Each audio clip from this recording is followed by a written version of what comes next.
Uh, uh, uh, uh. Good evening, ladies and gents. Your realm hopper and storyteller here. My name is Hajung from Indonesia. Nice to see you again.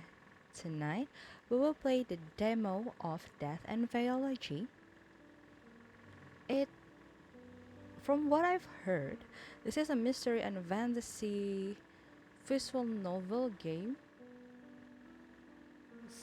So, it might take a while for me to finish it because, again, this is mystery and fantasy. I'm probably gonna fangirl a lot during the gameplay. So, grab your bottle.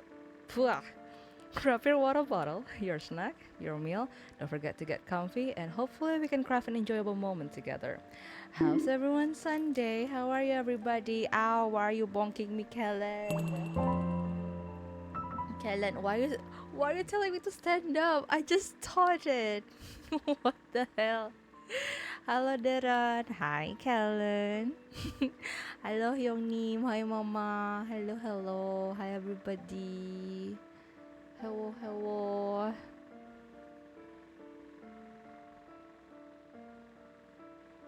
Hello, hello. Oh, thank you for the headpad, Mama. Arigatou gozaimasu. Thank you, thank you. Ah, Kellen. Kellen. How's everyone Sunday? How are you guys? My Sunday was filled with work and deadlines and dailies and more work. But yeah, it has been a very productive day for me actually, which I'm quite proud of. I also rest a lot because not gonna lie, I've been having so much fun this past weeks. This month I met a lot of people. I've been out for many times, but not gonna lie, it kinda take a toll on my body, cause because of works and etc. So I do not get to have much proper rest. Hence why I kind of not sleep a lot, but like rest a lot today. It's a balance, like it's a balance. It's a productive day, but I rest a lot, which is good. Which is good. How are you guys? Have you guys had your meals yet? Had your dinner? Um, has anything interesting happened to you guys? For me, nothing much happened for me today. I'll just like living my Sunday so far.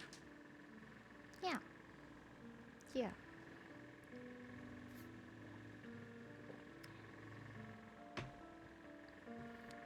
I've been.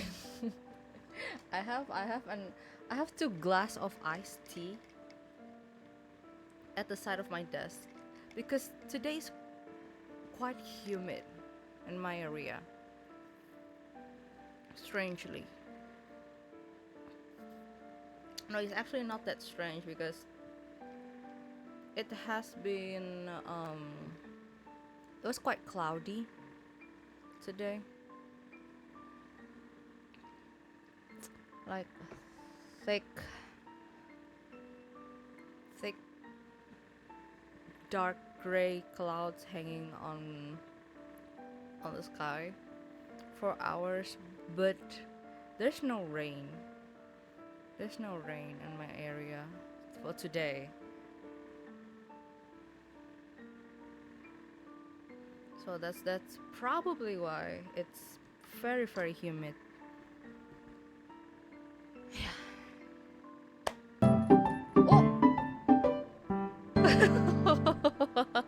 Hi Fio, hello, welcome in. Hello Raiders. Bikurishita, hi. Hello, how are you Fio? Yeah. Hi, hello, welcome in. How are you? How's the stream? You're playing your Gava? Ooh. But timing. Yeah. How are you? How's your Sunday, guys? How's the stream? How's everything? How's your Galva? Ah, ah. Thank you for the bong. No, wait, what? Thank you for the bonk. What? Thank you for reminding us to hydrate. But why are you bonking me? Ah, but thank you so much for the headbutt, Yummy. The game is very, very lovely. Ooh, I'm interested. I'm interested. I'm going to play Ergava soon. Soon. I already have it. I already have it planned. But yeah, I'm looking forward to it because Fio said that it's lovely and it's good. I'm looking forward to it. Hey, three streams streak. Let's go. Thank you so much. Stream is as per always cuff, but it's good. It's okay. They say that if your stream is cuff, that means you're a pro streamer. Somebody said that to me, and I believed them. I believe that you stream since noon usually. So if you guys want to have dinner, you guys want to have you guys want to take a rest, please do. Don't worry, it's absolutely fine. In fact, I encourage you guys to do so. Yeah. Okay, let's start Death and Phaeology. I'm so curious with this one. I'm so curious with this one. And yeah, Death and Phaeology is going to wait. Hold on. Where is my Steam? I want to.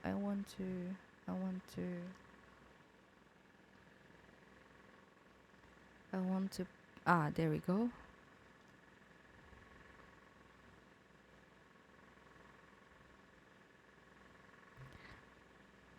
Okay. This is the Steam page if you guys want to check them out by yourself. Eh, I cannot type.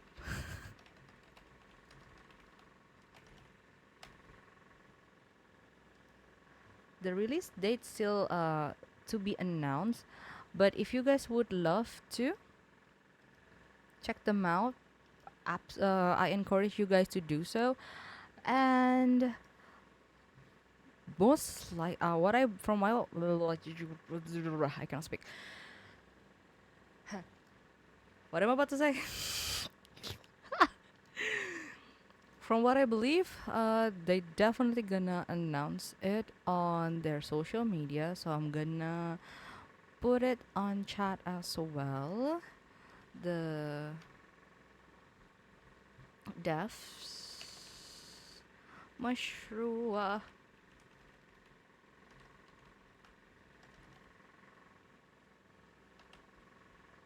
The devs what was it? Social media. If you if you guys if after this stream you guys interested, please go check them out. I encourage you guys to do so. Put them on your wish list and follow the devs social media to get more updates about the games. They have two games, so they have two games on demo so far, from what I've learned. And yeah, definitely check them out. They're very nice. They're very sweet. I've been yeah. Me and one of their representative has been like talking through emails, uh, to talking about the games, about the archaeology, and the other one called Okami Okami that I will be playing next week. They're very sweet. It's very fun to talk to. It's been such a pleasant experience to have conversation with them. So yeah, without further ado, let's start the game. Let's start doing the game. What? Let's start the game.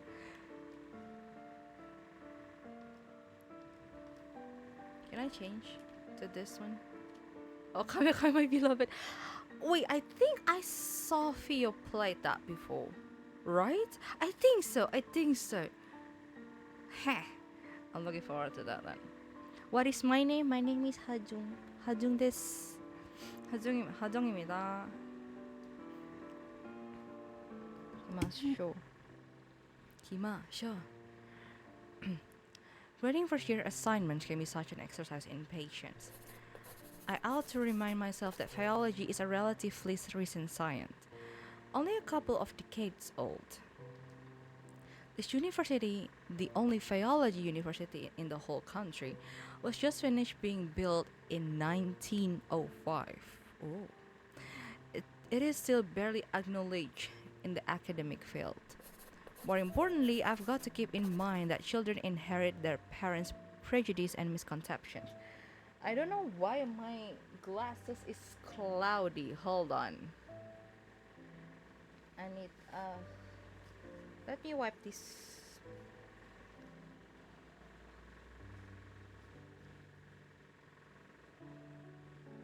Eh.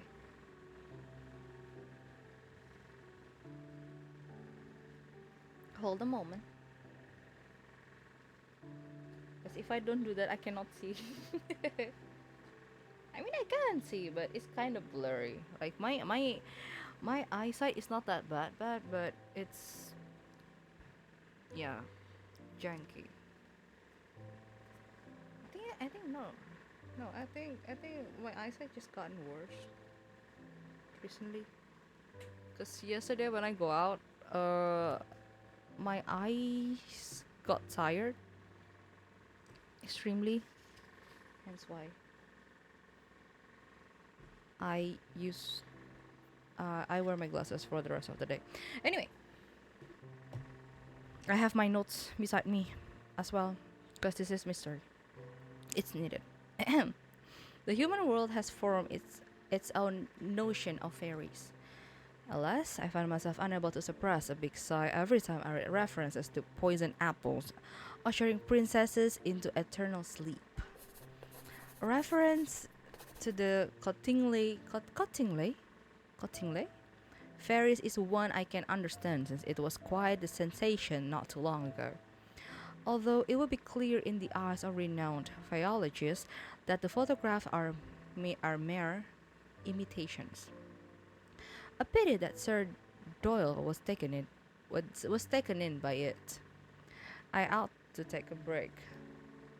The grading session today has taken me quite a tangent. My beloved Oz, I suppose having a fairy companion does give one an advantage in identifying genuine fairies. I'd say a break is in order. Wouldn't you, Oz? I'll respond through trills that I've learned to interpret over the decades I've known them. The Cottingley fairies again?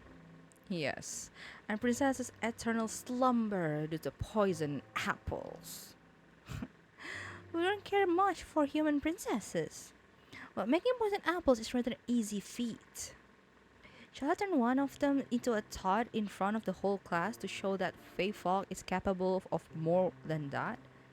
At the same time, showing them that not all fairies are a friendly bunch. I can't help but chuckle at the thought of that. I believe some might just quit the same day if you do that. Besides, if other philologists get a hold of your existence, who knows what they'll do to you? Chances, chances are, chances are high those people will try to pin you to a cork board and vivisect you. I will never let that happen. I've always appreciated you pursuing philology to ensure that. This is the least I could do. We've known each other since I was 7. You've saved me countless times since then. Well, you could have let me bleed to death when you found me. I would never. I can hear a delightful melody of chirps laced with a touch of whimsy, which make me feel just a tad fizzy. It seems that even the laugh of a fairy possesses some magical quality. While you're on a break, isn't there something else on your agenda this afternoon? Oh, right, Mr. Hankel's letter. Thanks for reminding me. I retrieved the, sorry. I retrieved the letter from my patron from a desk drawer. I leaned back on my chair and read the missive aloud to myself. Dear Hajung, how long are you going to keep me in suspense? Will you or will you not accompany me to this year Lias Gala? You could do a lot worse than forgetting your boring books for a moment in favor of whiling, whiling away an evening with champagne and canopies. Wait, I forgot how to say is it canopies? Canapes? Canape? Canapes? Oh shoot, I forgot how to say that. I, I'm very sorry, guys. I'm very sorry. Hi, Flo. Hello. Hi, Flo. How are you? How's your How's your Sunday? I always forgot to. I forget. I always forgot what day is today. Oh my god. How's your Sunday? How are you? An invigorating company. And when I say invigorating, I'm not speaking of those old sots with deep pockets ready to be exploited by way of funding grants for your research. I'm speaking, of course, of yours truly. Do write to me sometime before Saturday. That's tomorrow's date, isn't it? Oh, I know. My delay in responding is entirely by design, I assure you. I'd had to be getting the looks from the crowd like I'm a wet blanket. Biology isn't worth my dough, they say. Oz reply chirp is decidedly indignant. I nod to Oz in agreement before returning to Mr. Henkel's later. I'm good, Flo. Today has been quite a good day. It's productive and relaxing at the same time because I've rest quite, not a lot, not plenty, but enough. Nothing much happened today except I'm playing this interesting game by Marshmallow. No, Mushroom Mellow. The game, the dev name is so cute. Not gonna lie. I'm happy. Oh, thank you. How is everything's alright on your end, Flo? I hope life has been treating you nicely these days. We haven't talked that much. It's been a month. So I hope you and Blue. I believe your girlfriend named Blue, right? I hope you and Blue are okay, are all fine, are all healthy, and life has been treating you guys, you both nicely.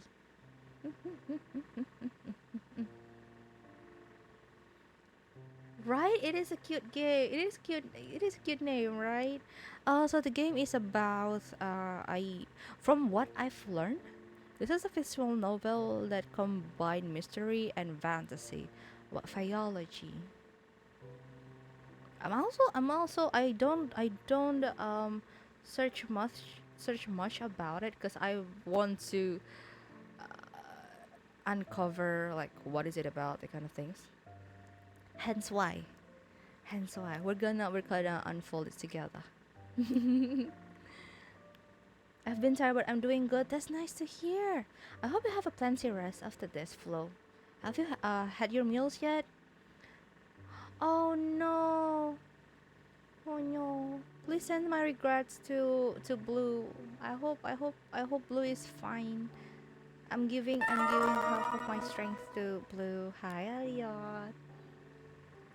Udah sampai ya. Hi. Thank you for dropping by.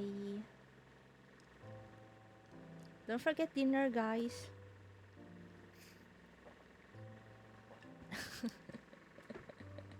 God dang it. Yes, I'm eating right now and we'll take some good rest.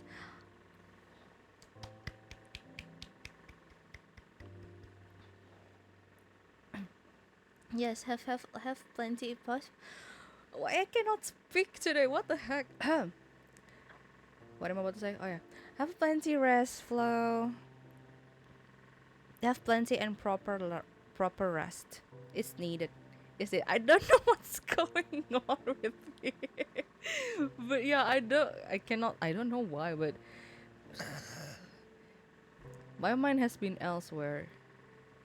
I've been easily distracted and I cannot speak. God dang it. I'm so sorry, guys. Focus. Focus aja. You're very welcome. You're very welcome. Okay, I will continue the game for now. If you want to if you guys want to rest, you guys absolutely welcome to. It's absolutely fine. Please do. If you guys haven't grabbed your meal, please grab some. Dinner, lunch, supper, whichever it is. Please make sure you guys are stay healthy because the weather has been quite harsh in a lot of places. So yeah. So yeah.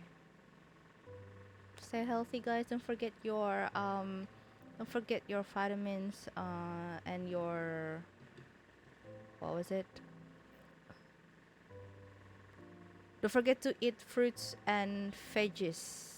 Even though I don't eat much veggies, but I still eat fruits.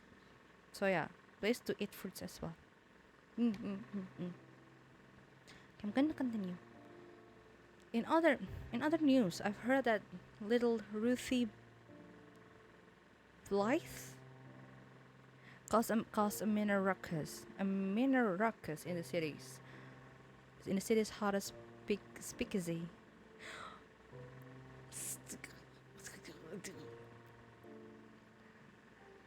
You know what?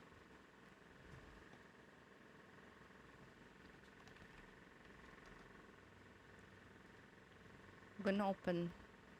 I'm gonna open.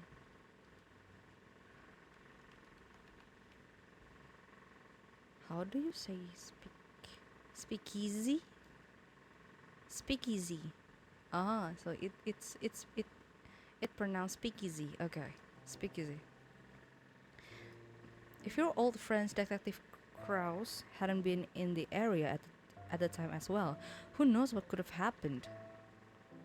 I found myself rather perturbed at this revelation. I would have telephoned to Ruthie and asked what the story was, like when we were children. However, for better or for worse, we aren't on friendly terms anymore. Eh, why? Ruthie?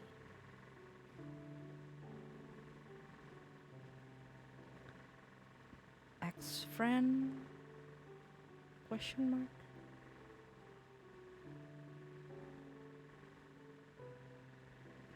I resume reading my pet translator. Huh? Pet translator. Later. Later. Letter. Letter. Yeah. My my speech feels so weird today. Speaking of the detective, have the two of you been keeping in contact? He gave me the cold shoulder when I crossed paths with him at last week's benefit. I couldn't help assuming that his persistently frosty treatment of me might have had something to do with you. What? Eh? It's unfortunate that it's unfortunate that the extensive bonds you have with him should end in a rather bitter taste. Oh, oh. As you have told me more than once, when it was good, there was nothing else quite like it. Yet, you speak very little of him now, and I find myself wondering if he still holds a place in that guarded heart of yours. Wow, okay. Hello! Oh my goodness. Hi, Indonesia 1945. Wow. Halo. Welcome in, welcome in. Thank you so much for the follow. Makasih follownya. Halo, halo.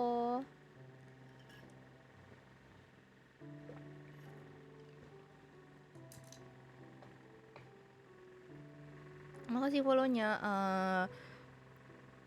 Namaku Hajung. Aku storyteller sama and Realm Hopper dari Indonesia. PNGTuber dari Indonesia. Hai, welcome in. Ini game indie ya? Iya, ini game indie. Belum fully rilis, ini masih demonya. Tapi so far nih ini interesting sih. Dari dev Indo juga, jadi kayak wow. Aku sangat-sangat invest dari pas pertama kali aku dikenalin sama game ini. I hope you have a pleasant stay di sini. I will be lurking. Okay, Flo. Have a good game. Win them. Win those games, Flo. Good luck. I'm about to say Ganba and good luck at the same time, so I was like, good luck, Flo. Have a good game. Okay, I'm gonna continue. Aku akan lanjut. The letters is signed yours everlasting, Oscar Henkel. Well, I've kept Mr. Henkel waiting long, you know. I press a pen to a fresh sheet of paper to commence crafting a response. Just then, a familiar rhythmic rapping pierces the silence. I glance in the direction of Oz, but they are nowhere to be seen. Oz must have camouflaged themselves in a heartbeat. I put Mr. Henkel's letter in the drawer before calling out. Come in, Minnie. My assistant enters the office. Oh, assistantnya cantik. The assistant is looking very pretty. She's careful to snap the door shut behind her. Professor? Yes, Minnie? Were you talking to yourself again? That's right. You know me. I see. Sometimes I wonder what she must have thought while hearing the mumbling sounds of me speaking with Oz. But she knows when not to poke her nose into things. One of the things I like about her, and also what makes her the bee's knees when it comes to being an assistant. I'd hate to be the bearer of bad news, but he's here. Who? That police detective from the newspapers. Police detective? Even as I echo these two words, there's a sinking feeling in my stomach. You know, the man who made you crumple the paper and toss them in the trash can? In the end, we had to stop our subscription for the dailies. Detective Theodore Krause? Yeah, that's the one. Knowing Theo is here makes my world go momentarily off kilt. It's as if, with the magic of the fairy tales I meloned. Meloned? Is it melon? Hold on, guys.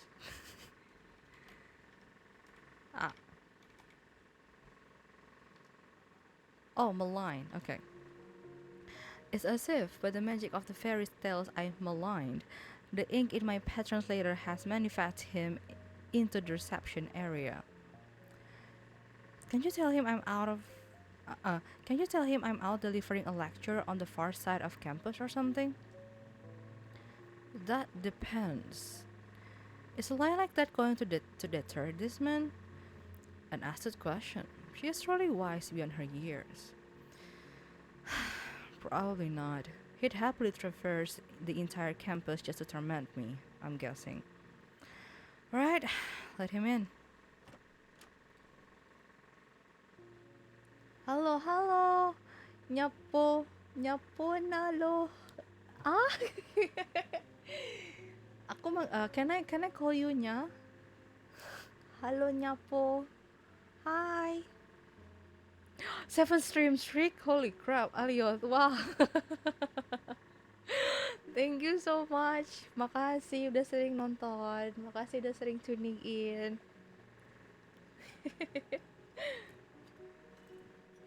Makasih banyak guys. Thank you so much for always watching me, for always tuning in.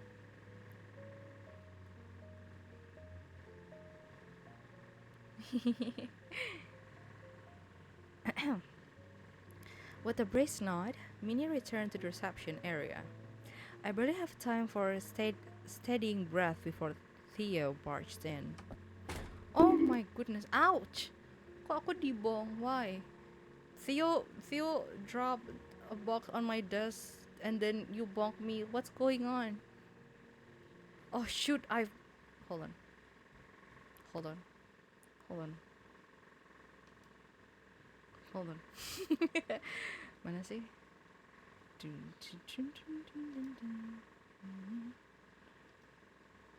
No, this is not it. Hold on, guys. Archive. I forgot something.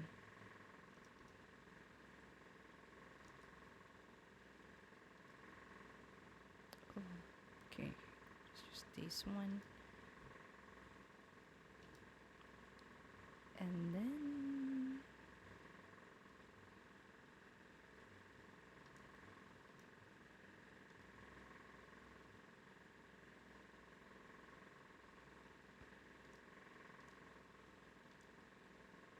there you go.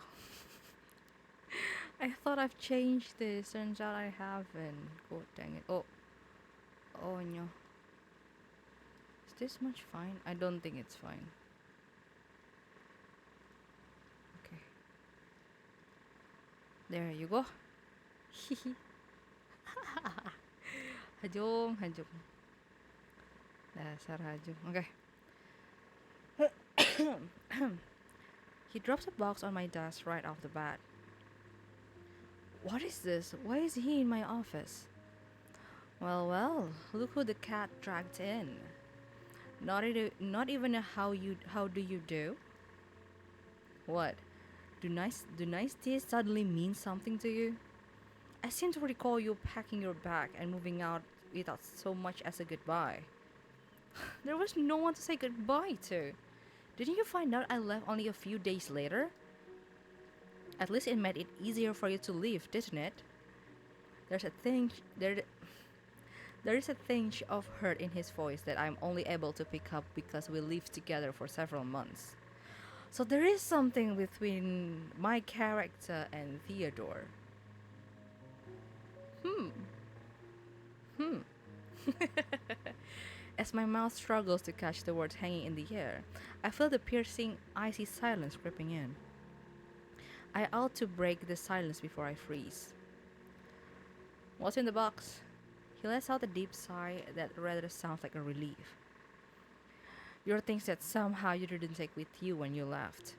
Even that oddly crafted handkerchief you love so much.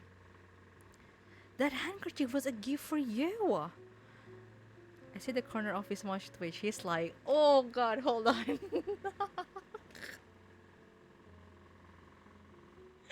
Hold on. I didn't. Okay. Okay. I kind of love the tension between Theodore and my character. Hmm. What should I do with this information? Hold on. Ugh.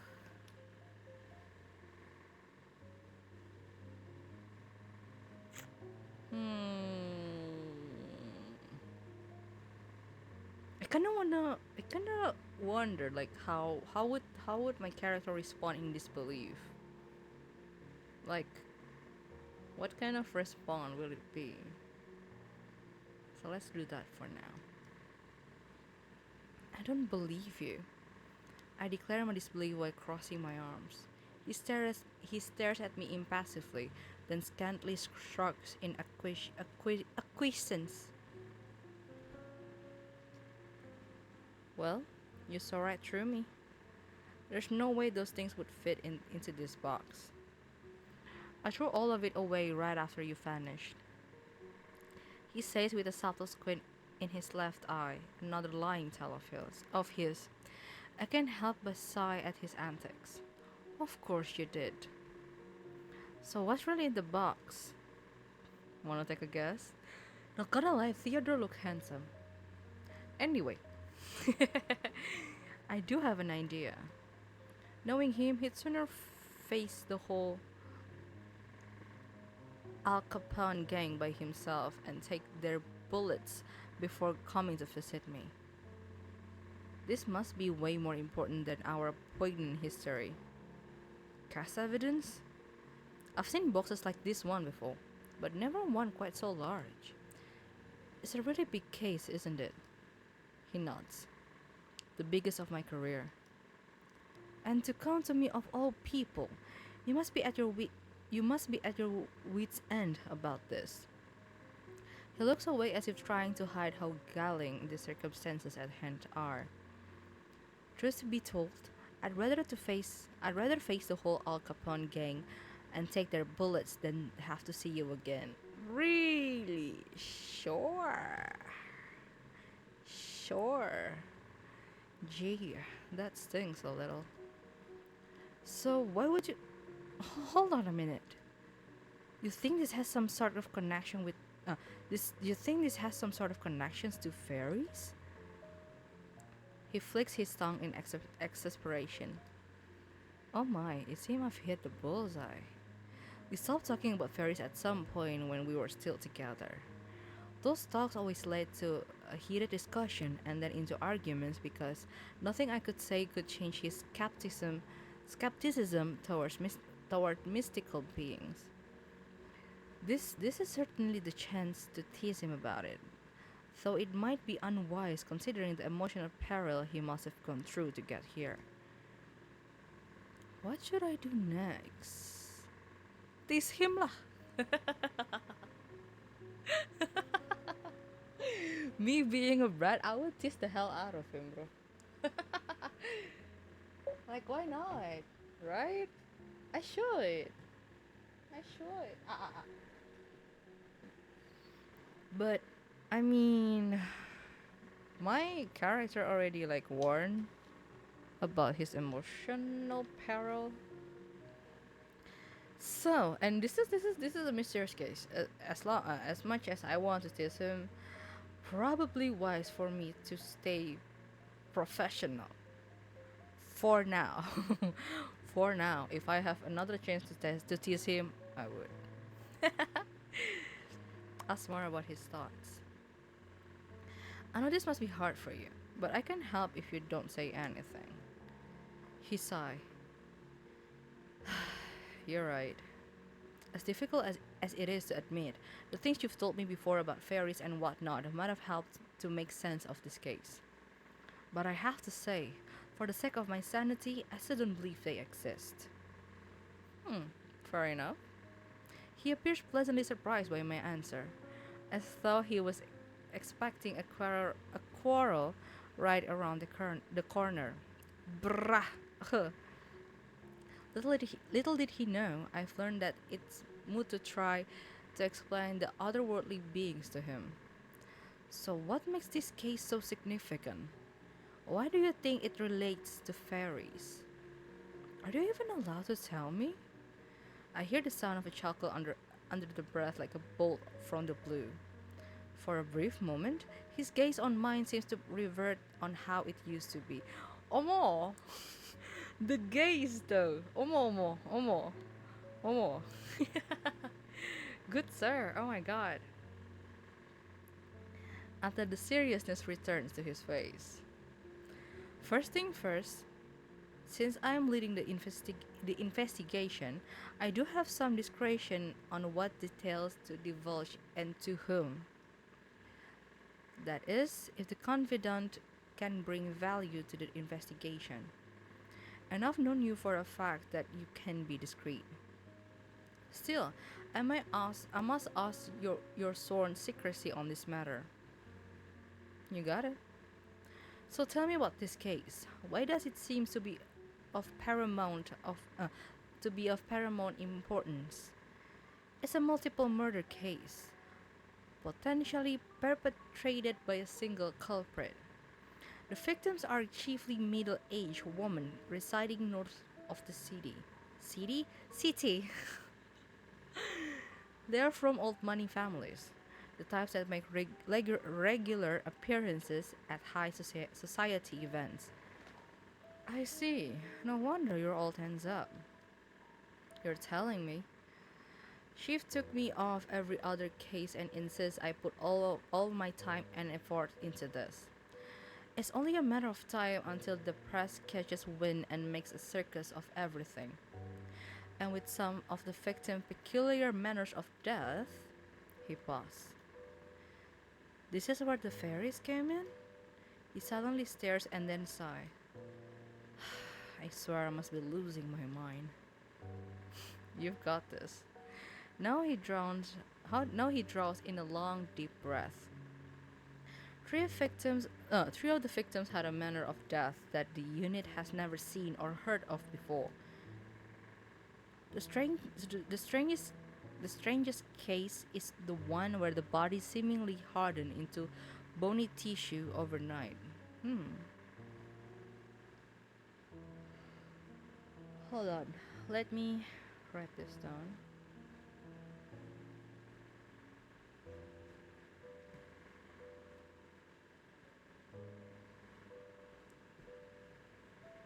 Bodily turn to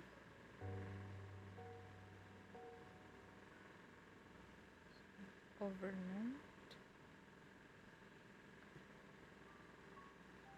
Almost looked like a carved wooden statue.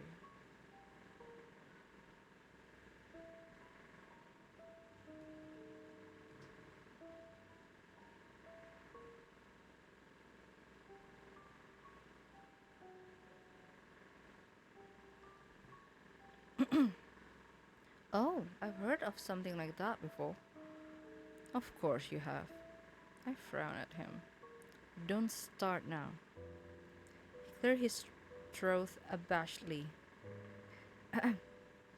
Without finding out what caused this death, and more importantly, who did this, the press could spin the stories out of control. I don't want to imagine the look on the victims' families' faces if and when the papers are making a rush of this poor woman's death. So are the victims women?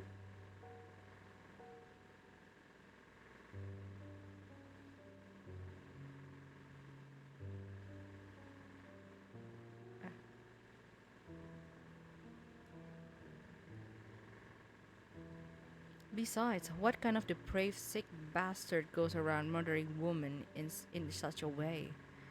The city is already running on fumes, crimes becoming more rampant day by day. People shouldn't have to look over their shoulders every night. It's no way to live. Even as he lapses into silence, I say nothing. It's not just the city. The rise in crime is bleeding him dry, too. Yet, I am unsure of what words could soothe those who are fighting it on the front line. I've never been where they I've never been where they are. The frown lines between his eyebrows grow deeper. You know, considering the victim's background, having these murders being exaggerated in papers will pressure the families to insist on closing the case as soon as possible, no matter the cost, no matter who's to blame. You're right. Ahem. I need to change the voice. Ahem. You're right. Innocent people are going to bear the burn, the brunt for this. This is a terrible situation. I feel my stomach churning. My arms cross on instinct, trying to hold my own dis- disquietude in place. Is there anything you can do? I'm just one man. Try as I might, I can't keep those rotten police brass from lining their pockets. Nothing but a pack of low life in high places. He exhaled sharply, his voice less with contempt. Then he fell into silence yet again. Similarly, words seem to have abandoned me, as I can't shake this feeling of helplessness crawling under my skin. After a minute, he meets my eyes once more. Well, you're a good listener, better than most. He curls his lips into almost a smile. I don't mind it at all. Thanks. He cleared his throat once more. Alright, let's get down to brass tacks. This box includes case files, crime scenes photos, a couple of blood samples, which I was able to request to bring to you, and several other pieces of evidence. Other than the strange manners of death I've said, forensics was puzzled too by the blood samples. How so? One of them doesn't contain iron. What? Really? Sorry. One of blood samples doesn't contain iron? That's interesting. Nothing surprised you, does it? Well, about this peculiarity, I'd bring up something from my fairy books, but you'll always find a way to deny it. You're right about that. I'm still investigating the possibility of unknown drugs or poison that somehow caused this oddities. But I'd be a fool to not go after my hunches and look into all possibilities. What about robbery? Hold on, guys. I think something was like unplugged from my setup. Strangely. Thing is fine now. But you know what? Hold on. Let me check a little bit. Nope, not this one. Hold on. Ah. Ah. Ooh. Okay, there you go. No, where is it? Not this one. Is it this one? Oh, yes, this one. Hey, hold on a minute. I need to keep this one safe. Right, where were we? Here. It's rolled out. No fingerprints, no evidence of breaking in, nothing had been stolen. And motives? Revenge? Theodore looking fine. You have to see him when he's smiling. Bro, ugh. Honey. Would yes.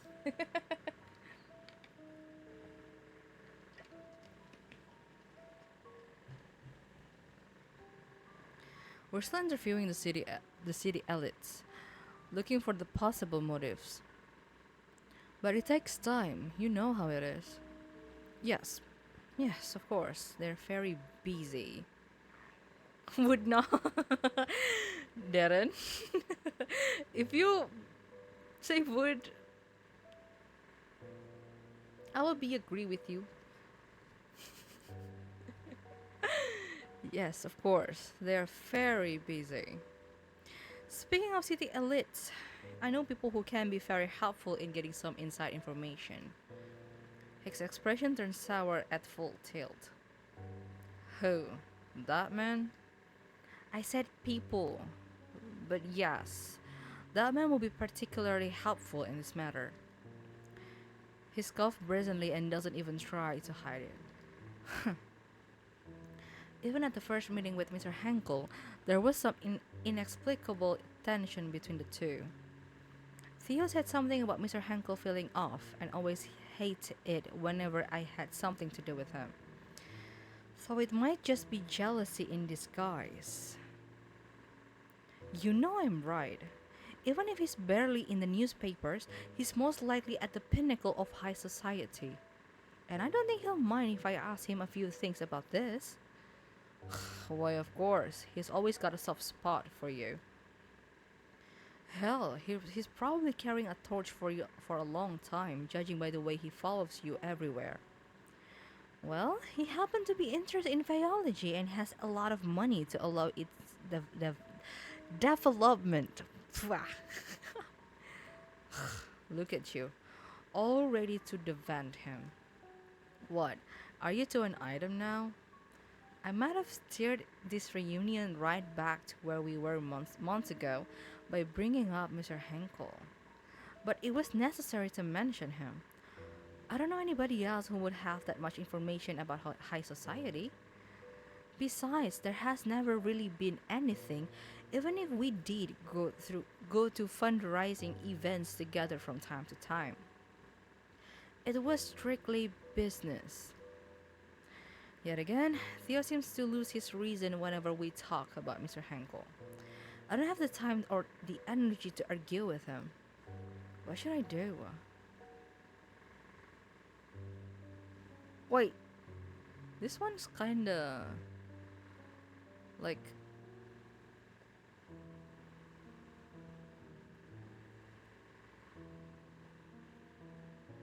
you're not being truthful to him all this time? Should I choose this one? Probably. I don't know. Maybe. We're not anything. We go to fundraising events from time to time, but these are work. I've got to get money for my research from somewhere, you know. Hi, Lance. Hello, welcome in. Hydrate. Okay. Let me hydrate. Ahem.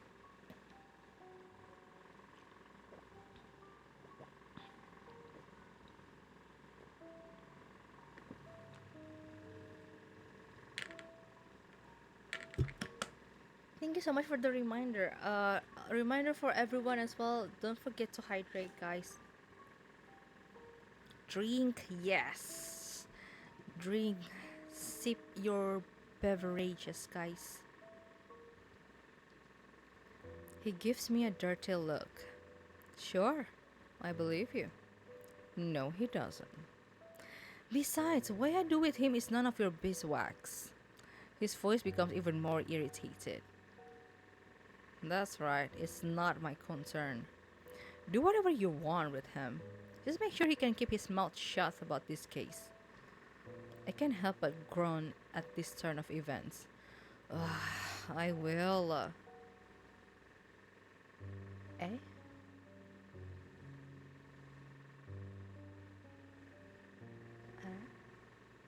Oh. Anyway.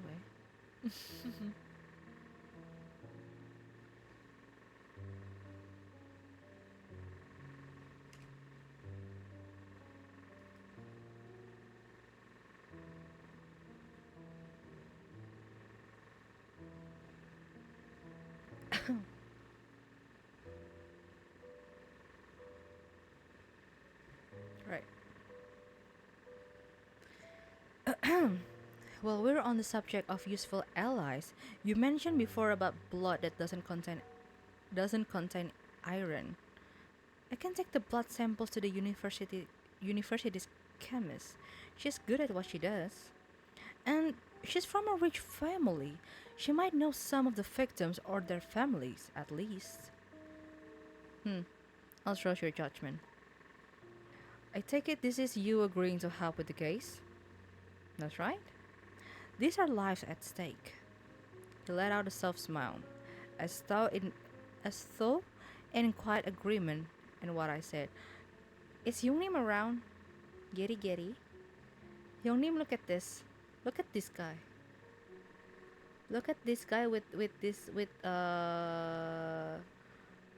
expression. He looks attractive, more thousand times more attractive when he's like this.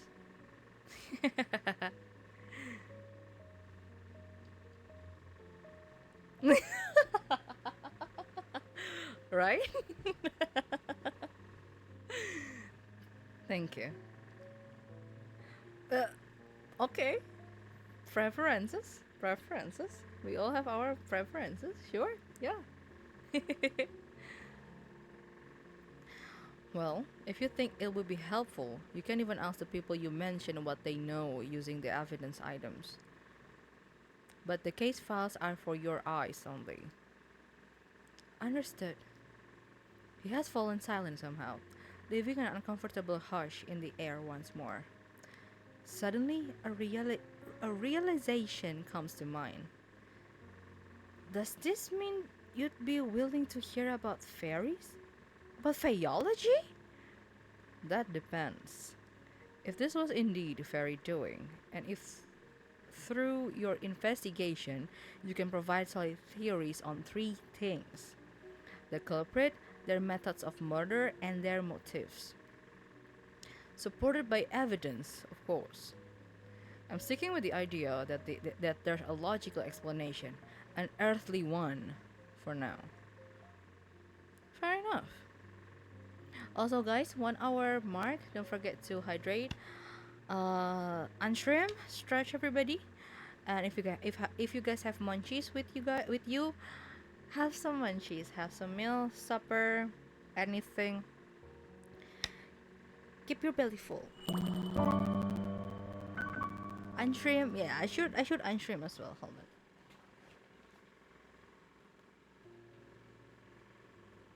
Oh,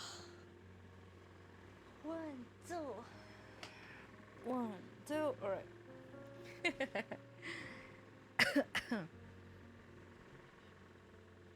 Thank you for the reminder to unstream, Lens. By the way, have you seen clip?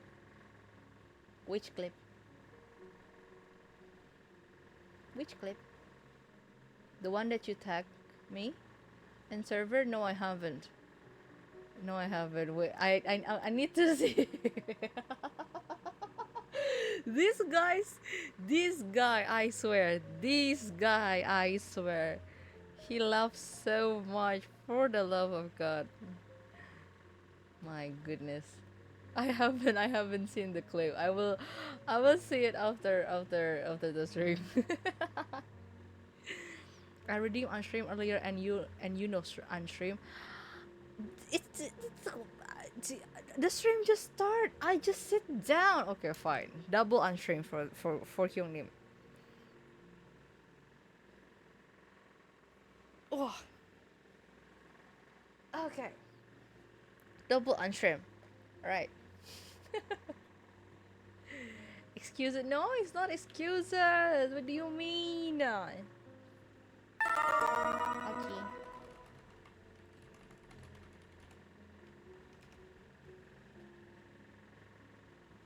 Well, thank you so much for the hat, Fad. Thank you, thank you. Thank you, thank you. I'm gonna continue this. Thank you so much, guys.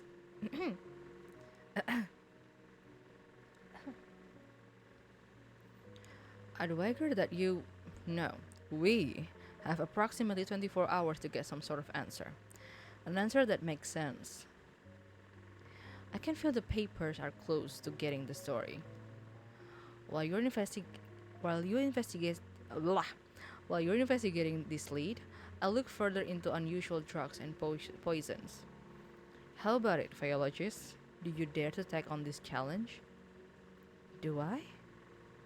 Of course.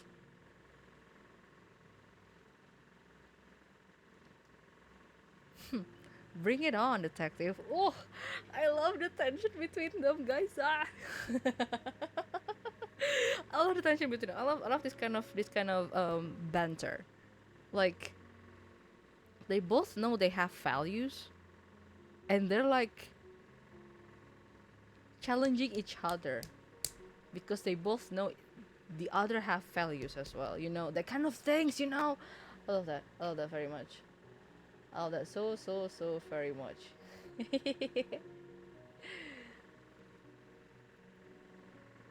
Triple unstream. We need unstream interest. What the heck? No. You don't let me. Let me be a stream for couple minutes, okay? Hi, mama. God, I love the tension between Theo and my character and our character.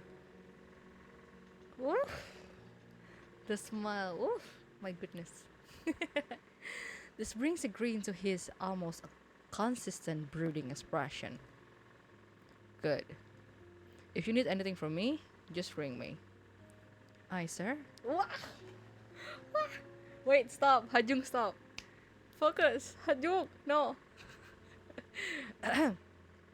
But you need to promise me that you'll not just hear me out, but also keep an open mind on fairy topics if I succeed in what you ask. I promise. Right? Right? Ah! But I can't promise not to scoff from time to time. That's good enough. I ought to get going. Maybe this will be an opportunity for you to increase philology's credibility in the eyes of the academics. Maybe. Seems like some detective has been following the tiny part of philology in the newspaper. Oh, wah, wah, wah, wah! The expression. Holy crap! Oh no! Wait, why am I fangirling right now? Oh my god! Holy crap! Oh no! Oh no! Yung Lim, help! Oh no! Oh no! Oh my goodness! Oh my goodness! Oh my goodness! I should solve the case, not fangirling over the detective, guys. Ah!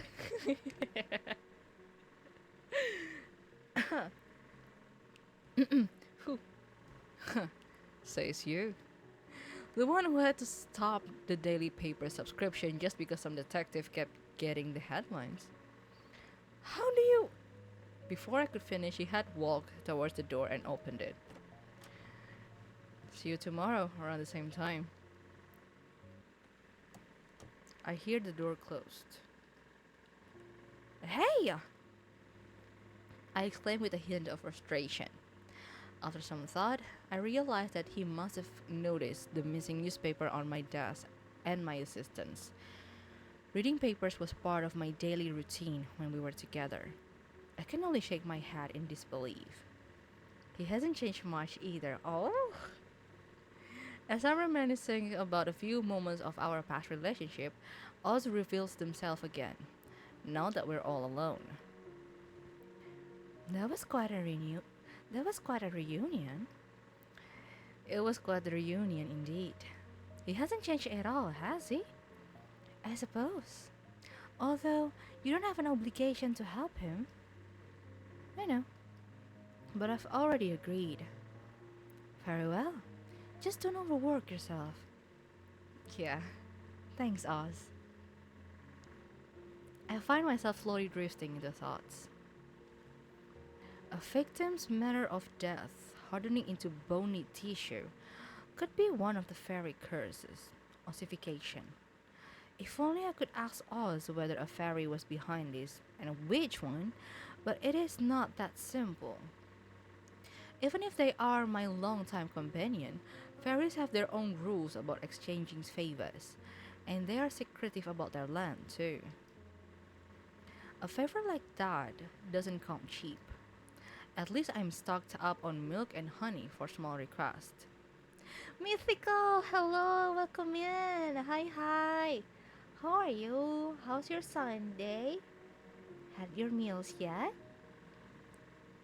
I hope Sunday has been treating you well so far. It's not end yet, so I'm just gonna say so far. Mm-hmm. Konbanwa, genki desu ka? How are you? How's everything? Comfy Sunday, nice. Let's go Comfy Sunday. Did you rest well? Did you have a relaxing day then? That's good to hear.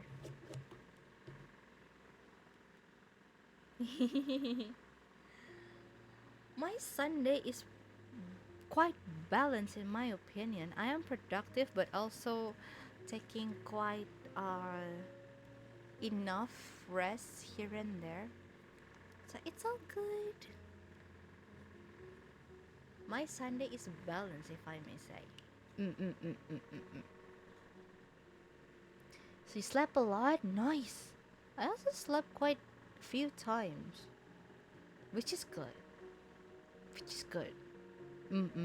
We need quite good rest before facing Monday. Nicer, right? Nicer. It's nice to see you around, Mythical. Also, you know, yesterday, me and others were playing Repo on my server, and we were like, let's let's invite Mythical, let's invite Mythical. But it was quite late. I think it's around 11 p.m. So Mikuro said Mythical most likely already asleep. We were like, okay, next time let's invite Mythical. But yeah, everyone was like want to play some games with you, Mythical.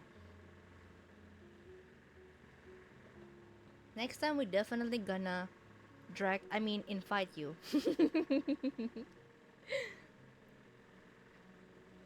Just like how we invite Kellen to games. You stay up late yesterday? Oh my goodness, we could have played game together. Okay, next time then. Next time then. Next time we're gonna ask and invite you to play Repo. Oh really? Yeah, we could have played game together then. But it's okay. We definitely will invite you next time.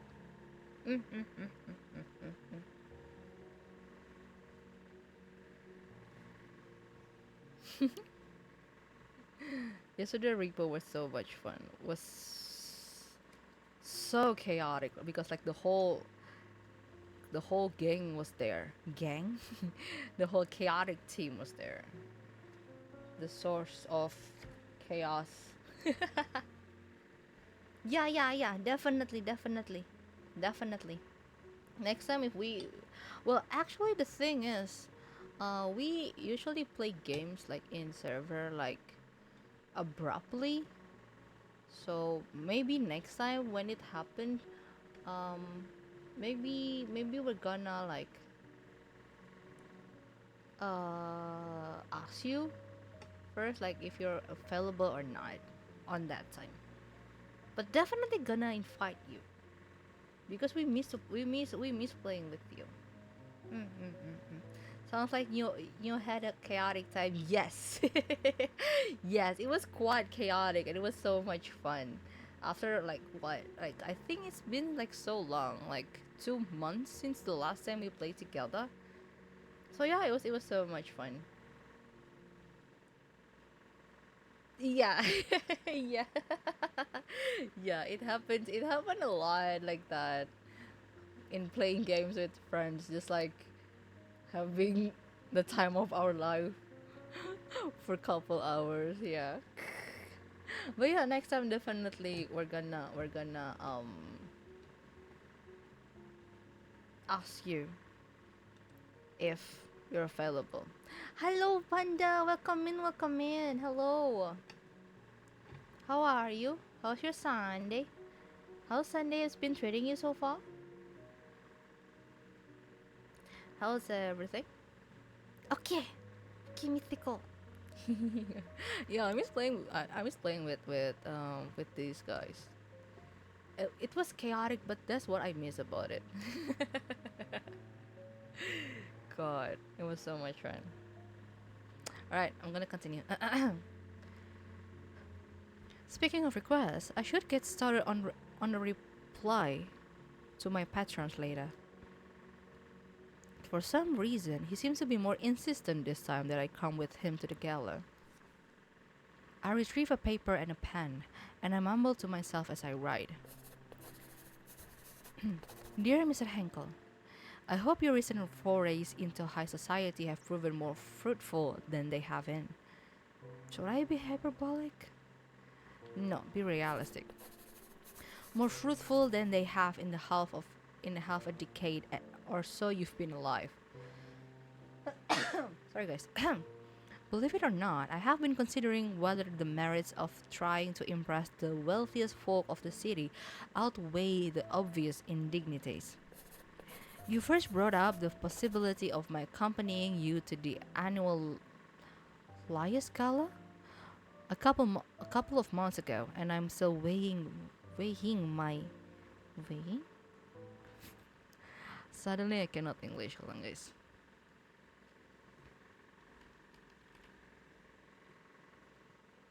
Weighing. Okay. It reminds me of Hyunglim's cat, so that's why I was like weighing. Still weighing my options. How do I want to play this? Be coy or be apologetic? Honestly, be coy.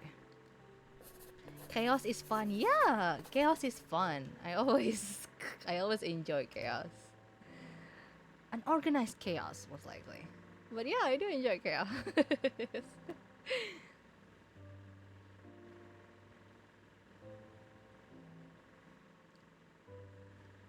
You shall know my answer definitively if you find me on your arm on the evening of the event. About Ruthie, I can't say I'm surprised to hear about her latest flirtations with disaster. Since we were both toddlers, she's frequently found herself in trouble. Her fiery personality certainly doesn't help her get out of quarrels. I would love to telephone her and ask how she's doing, but we drift apart a long time ago. Nevertheless, I'm glad to hear that Theo was there to smooth things over for her. I've now arrived at the topic of Theo, or Detective Kraus, as my patron refers. I suppose his query was meant to uncover whether I still care for Theo. How should I answer? Hmm. Hmm. I mean, this is more like a professional letter. Like not we shouldn't be like how do I say it? How do I say it?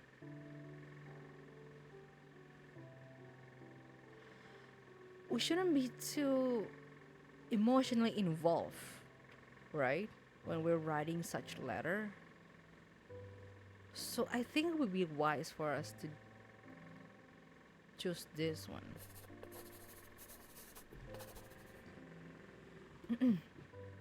As for Theo, I've long since stopped dwelling on him. I thought of him and I as as a relic of the past, and I feel no regret in having ended have I feel no regret in having ended it when I did. Upon signing off, I sealed the letter with wax. I then turned towards my trusted Faye. Oz, can I please trouble you with something? You want me to deliver this letter to your patron, don't you? Indeed. Time is the time is of the essence here. As always, please take care not to catch anybody's attention. He'll see it by tomorrow morning, I'm sure. It will be my pleasure. Thank you, Oz. I'm off. I'll see you later today. I watch as Oz flits out of my office window and vanishes. Once the face gone, I call my assistant to my office. Yes, Professor? Hold on a second. I riffle through the contents of the box. Carefully, I extract the blood samples that Theo mentioned. They appear to be stored in test tubes. Would you mind asking Dr. Redford to analyze these blood samples? I'll do that, sure. As I hand the sample to her, I notice that she looks like she wants to say something. Over the 2 years we have been working together, I've picked up on a few of her tales. What is it, Minnie? How did it go with the detective? If you don't mind me asking. Oh no, not at all. It's the same as always. There's lingering beef, of course, but we've sort of managed to put it aside for something more important. He has brought me a rather significant case that he suspects might have some supernatural elements, as hard as it was for him to admit it. Oh, good for him. I can't help but grin at her remark. I'm glad it didn't end in a shouting match, at least. Yeah, Me too. I'll deliver the blood samples now, Professor. Thank you, Minnie. Minnie hurries out. I'm alone in my office again. Remembering the conversation about the case, I'm suddenly engulfed by unexplainable, eerie feelings. I should start investigating. I should start the investigation right away. Okay, let's get to business. Drag and drop item from the inventory to the desk. Select an item in the records, then press the icon to open the inspector and read the insight you've gathered. Oh, okay. Hover the magnifying glass above the evidence to access the information and see the details in it. Use the black light to see invisible things. Read the encyclopedia to gain additional information. Press the button to end the investigation. Okay.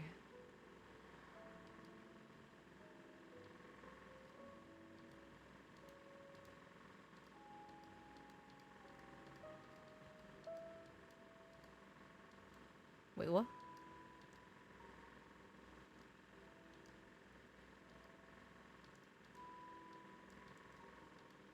Hmm.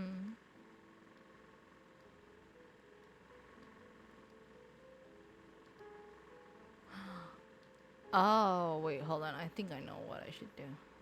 There you go. No, wait. The first the first victim's crime scene. This is the first time I encounter something that could be ossification. I feel sick to my stomach.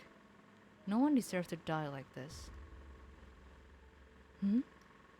Something's odd with her fingers. Her fingers?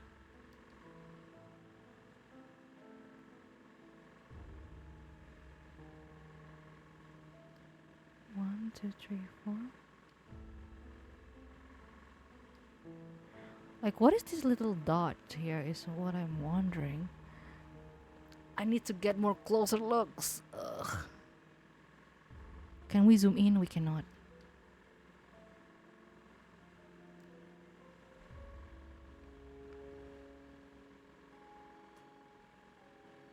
Hold on, let me.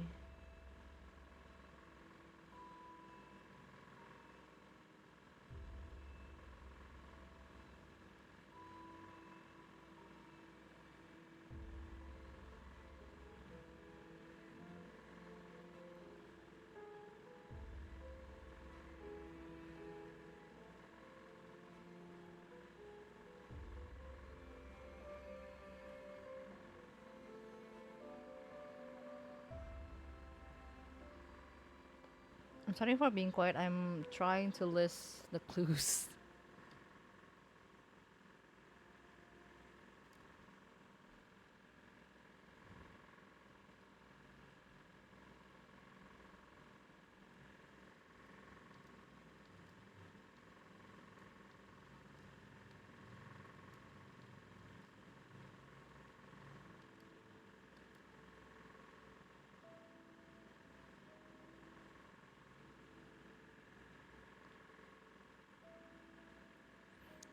I love that this game has encyclopedia for Faye.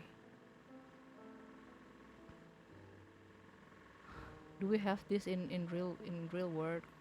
Because if they do, I want to have them. I want to read them. I want to read all of them. Uh oh. Uh oh.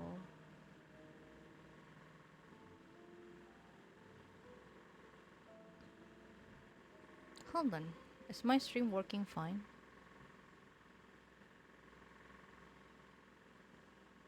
Oh, it is. It's kind of strange.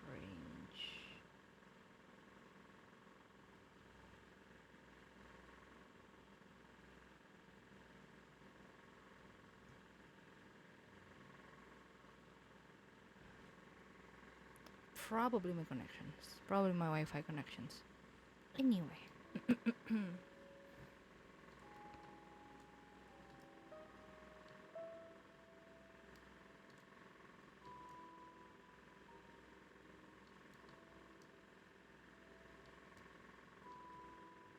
Wait.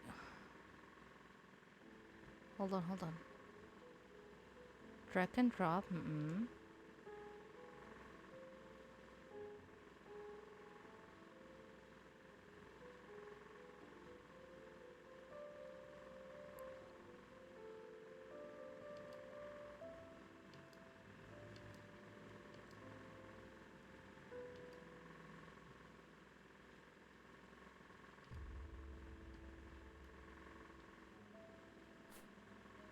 This seems to be the second victim's crime scene. Her complexion is not quite pale, a hue of death, far paler than should be possible, almost drained of color. Hmm?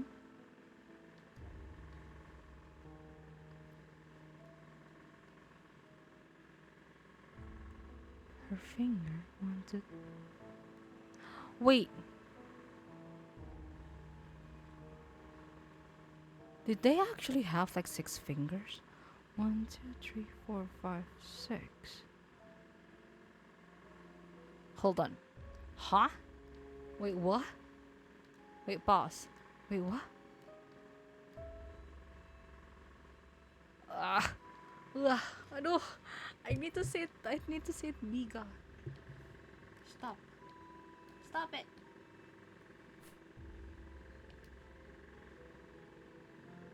Is this a finger? 1, 2, 3, 4. But from the look of it, it kinda does. Hold on, guys. Kinda?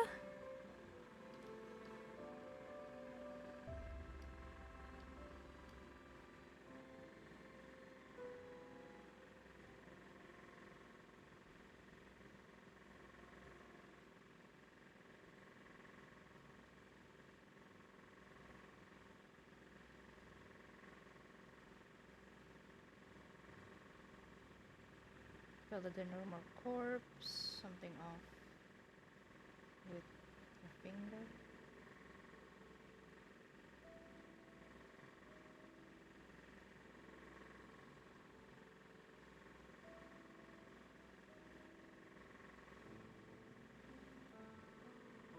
Is it actually?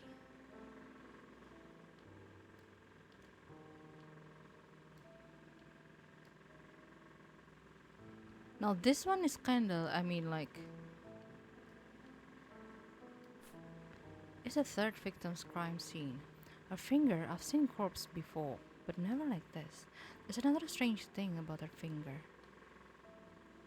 1, 2, 3, 4, 5. Wait, it is 6.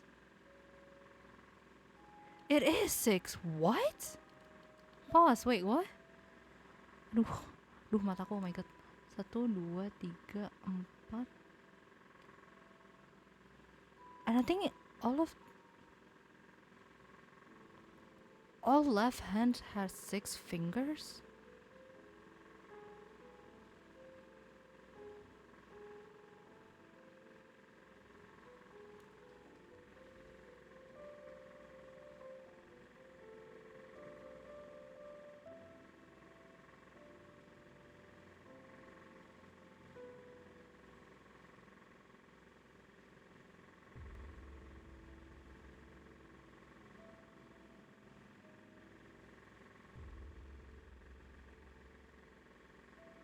Six fingers on left hand.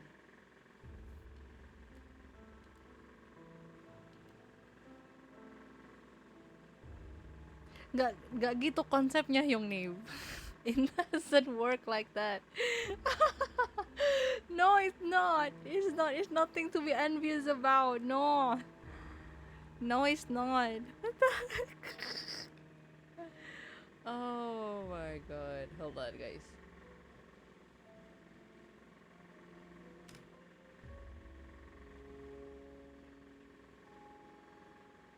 Oh, I need to go to the bathroom, I think.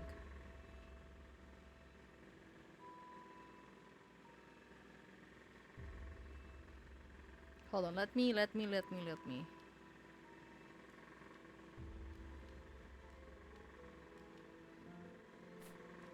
This is fourth victim's crime scene. Poor girl.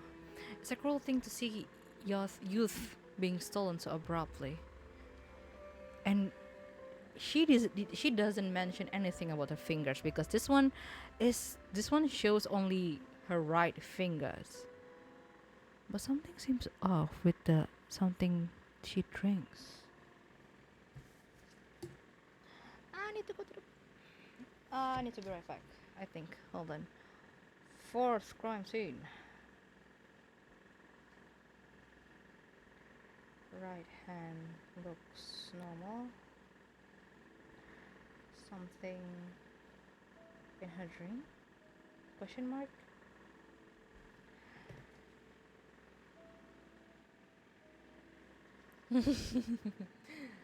Okay. I need to be right back. I need to go to the bathroom real quick, guys. Be right back.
I'm back.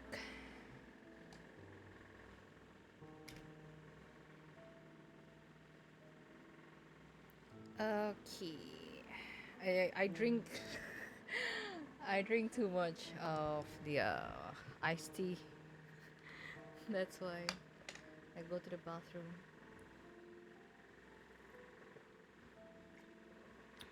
Then I drink it again. Anyway. It looks like there's something in her drinks. Like this one? Like what is this? Is this just a reflection of the floor? Really? Is it?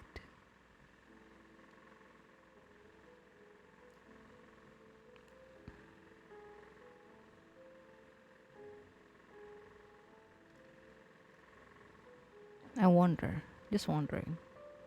There's nothing, okay.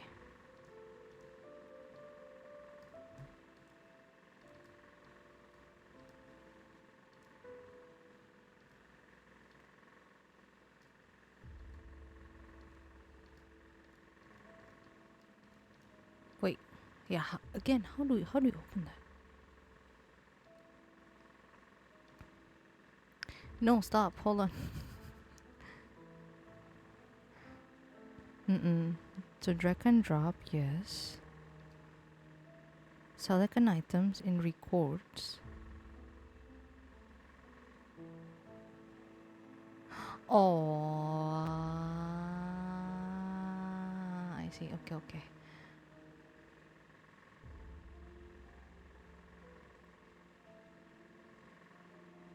Okay. Wait, what? Nothing. Nothing?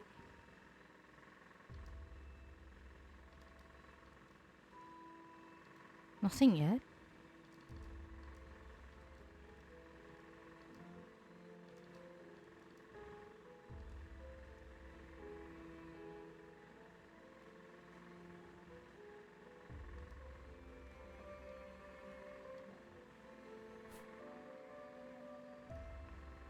Oh, so this middle-aged woman in the collared blouse is the victim. I guess this elderly man in the suit is her father. This elderly woman wearing the cardigan is her mother, I suppose. This bespectacled man is perhaps her brother? So this is... Okay. Hold on.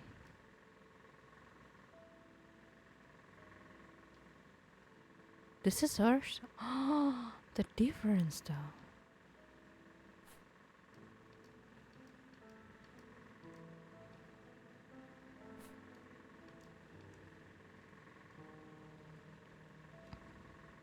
Fingers. Shut up. Oh, I cannot see it clearly, sadly. I'm squinting my eyes currently.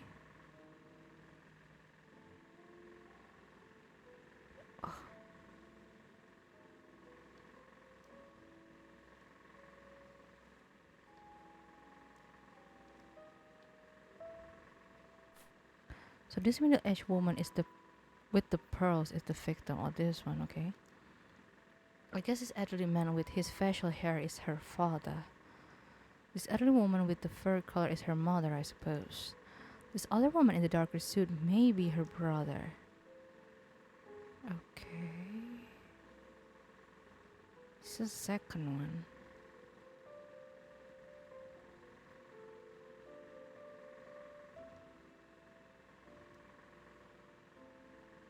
And her finger in this photo is just normal. 1, 2, 3, 4.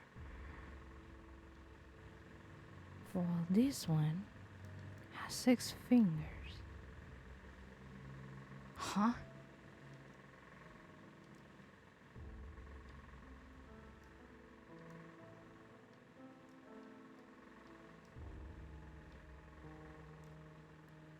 Never seen a coin like this. It looks rare.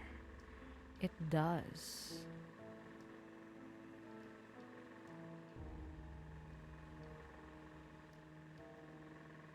Eh?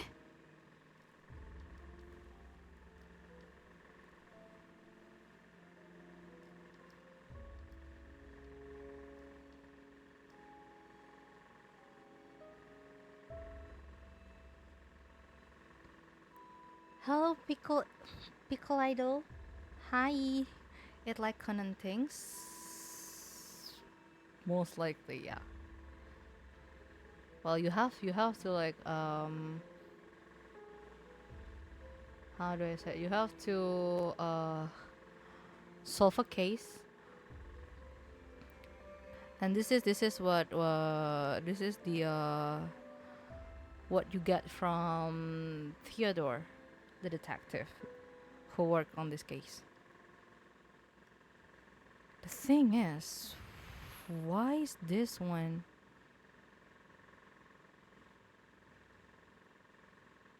looks like it burned under this light?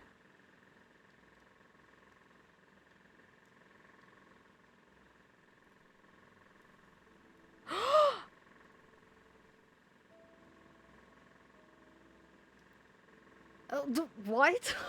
Wait, what? What pickle?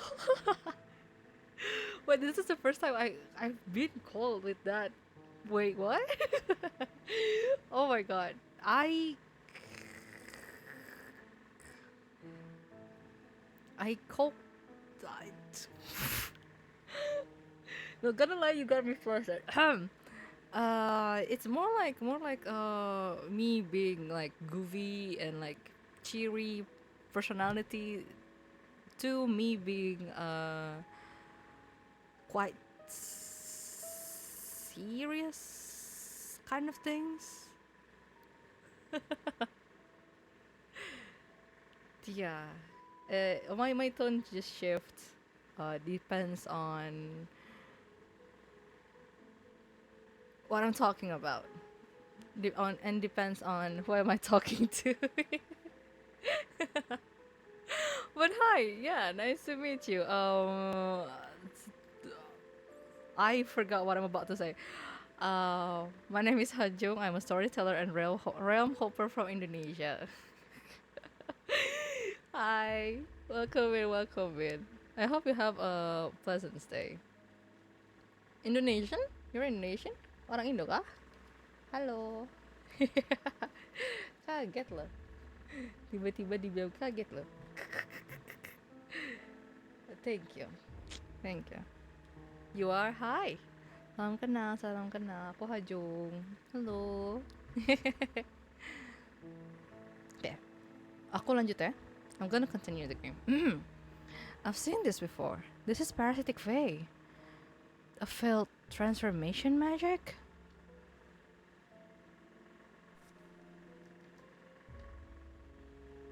Is that it? Is that all? Hold on. I think where is it? What is it? What is it? What is it? What is it? What is it? What is it? What is it? What is it? What is it? Fae and insects. Some phaeologists have applied Darwin's theory of natural selection to fake kind by putting them in the same genealogical line as insects, especially the mana genealogical line as insects, especially the Lepidopterus group, which includes moths and butterflies. This is supported by their similarities to each supported to each other. Okay, I don't need you anymore. Okay. Beneath a special black light, some species of butterflies can glow by having a chemical known as phosphorus, which fairies also have. The similarities of fairies' kind to insect as well as birds and others in the animal kingdom manifest in terms of the variance of fairy magical abilities. One magical skill possessed by some fae in transfiguration, which is similar to metamorphosis. Wielders of transfigurative spells can make themselves or fellow fae take on another form, including appearing human. What? What is this one? Oh wow, my eyes. Ugh. At very high phase have heightened powers of suggestions through the emissions of toxins capable of causing hypnosis or illusions. Wait, hold on. I need to read. I cannot read this one even. Anyway. Although quite rare, some high faes can transform living beings into solid objects, such as stone or bone. Another example of fae magic is invisibility, which is similar to camouflage. There may be other type of magical powers that have not yet been documented. This game has a manual guide which increased the feeling of being detective. Yes! Yes! That's why when I see this encyclopedia, I was like, wait, they provide this much? Can we have this in like real life as well? I want it. I want a book like this at my library. Fae factions and conflict. There are two main factions of High Fae, the Scribes and the Warriors. The Scribes are known for their defensive magic and their intelligence. The Warriors are known for their powers and their offensive magic. Meanwhile, the Low Fae faction is comprised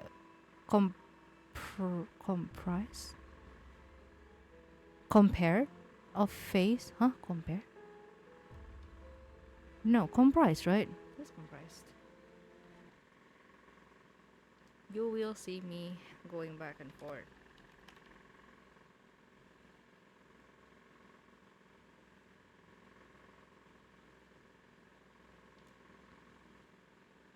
Oh, comprised. Okay, comprised.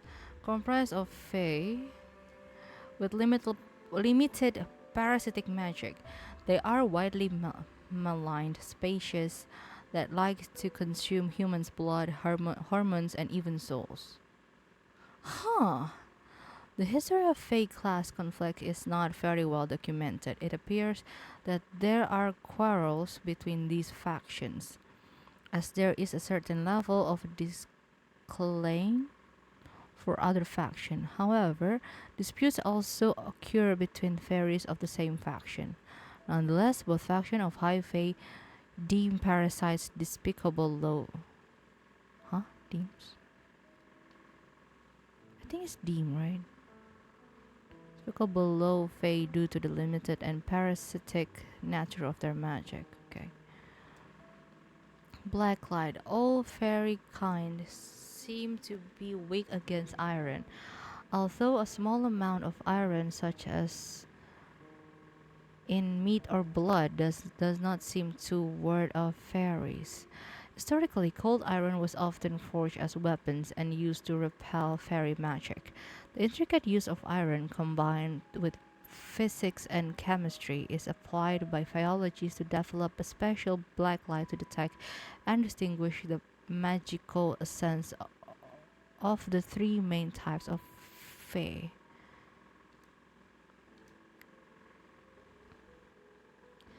Beneath the black light, scribe magic appears blue, warrior magic red, and parasitic magic purple or violet.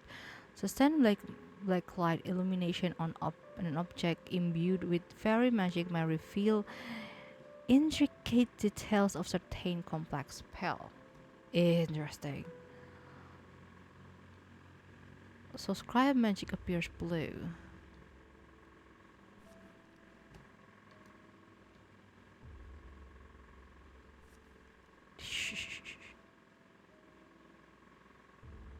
Purple or violet. So this one is a parasit. Yeah, this one is a parasitic fae, but I think they're like god, like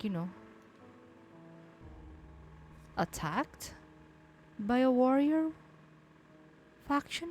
Cause this one is red. Like this side, where their wings are torn. This one is red. Thank you.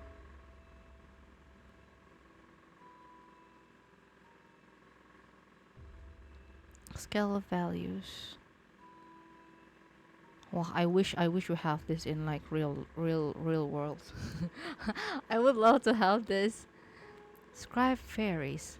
The scribes are high face. The scribes are high face who are capable of expressing benevolence and kindness that is similar to human kindness, and they tend to be friendlier to humans. However, this kindness is only shown in the form of favor exchange, and they do not go out of their way to help others like humans would. Prescribed magic that assists humans is contingent upon the favor that humans deliver to them. It makes me wonder, what is Oz?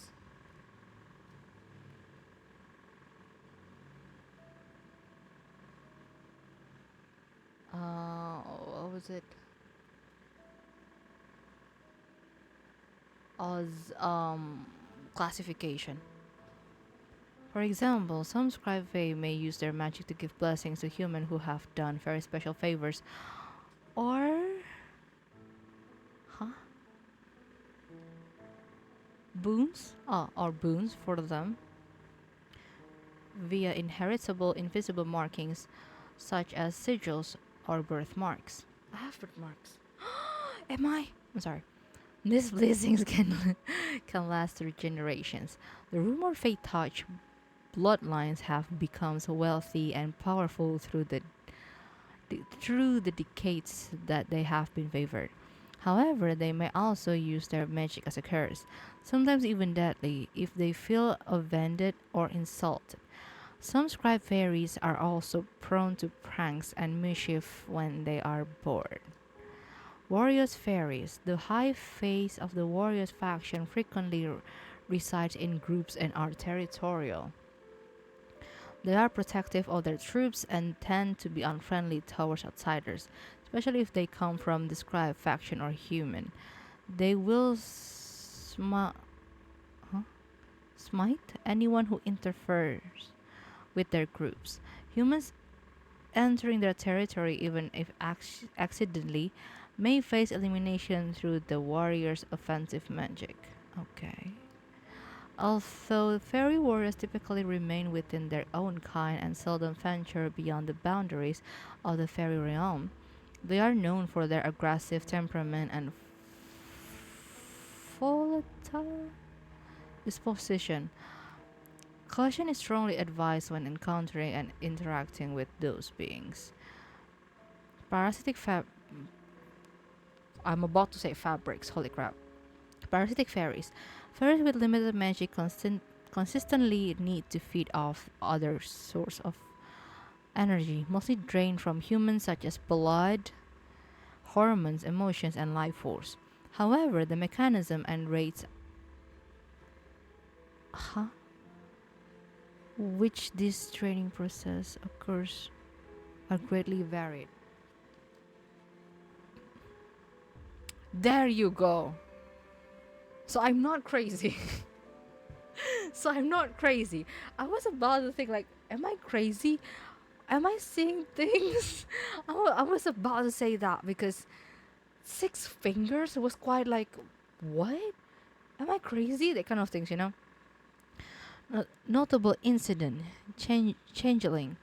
There are unconfirmed rumors that some high fae like to capture humans and bring them into the fairyland for purpose such as forced reproductions. What is this? Servitude, ritualized combat for their amusement, and so on.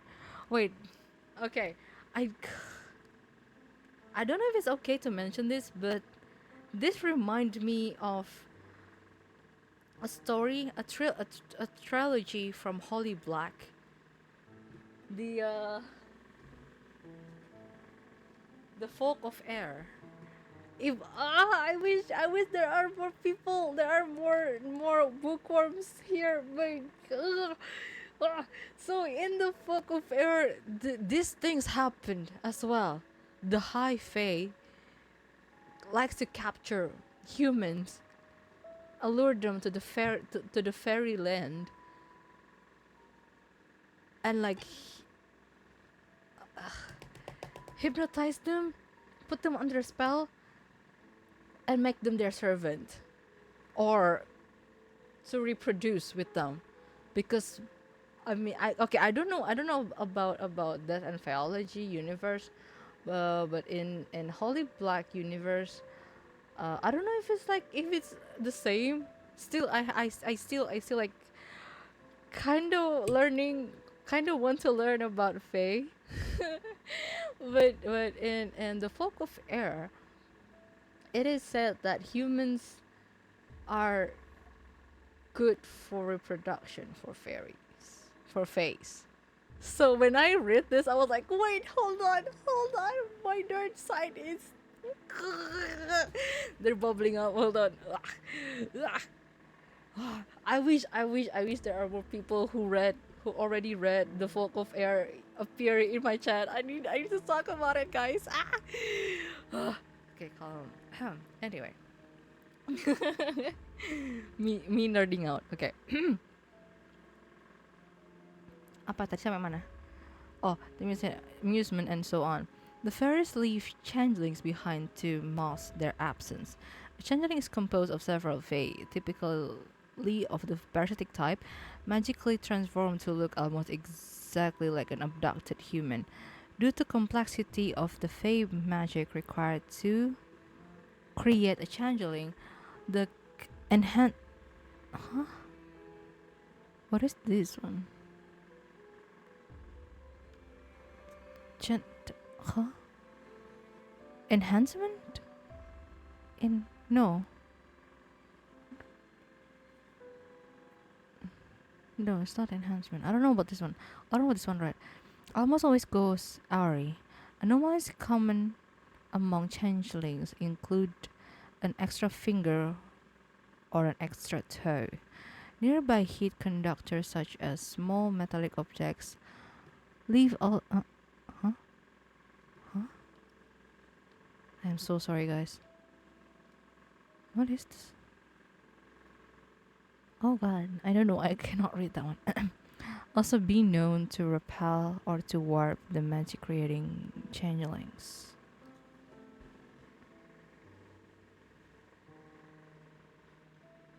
Due to complexity of the Fae magic required to create a changeling, the something almost always goes awry. Anomalies common among changelings include an extra finger or an extra toe.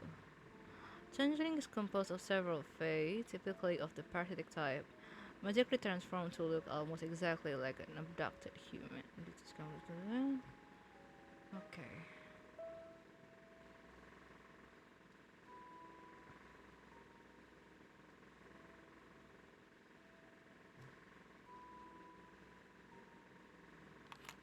I've seen this makeup powder somewhere recently. It's from Nectar Bell. This must have belonged to one of them, but which? I wonder if the owner likes this box design and carrying it around like in her pocket since it's already used up. Perhaps the chemist has some interesting insight since her family owns the brand.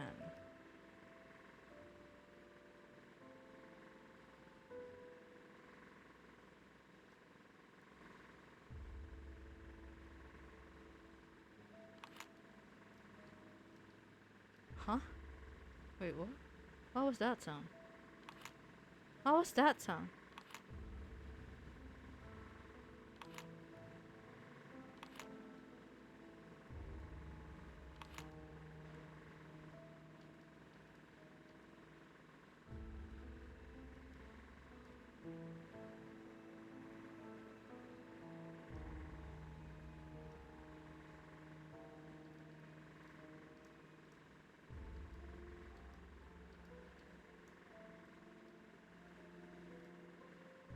Gothic eyeshadow box adorned with gold accent butterfly motif and a beautiful lady on the cover.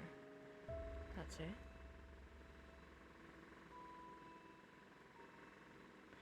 This Fae is of the parasitic class, as confirmed by the violet traces visible beneath the black light. Yeah, the traces of red. I think this one has been like crossed the boundaries for how was it called? Warrior Fae.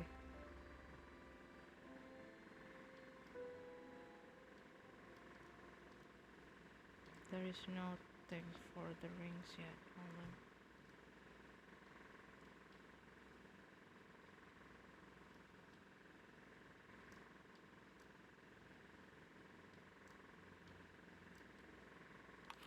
A wedding ring seems to be made out of gold. It's something red and purplish.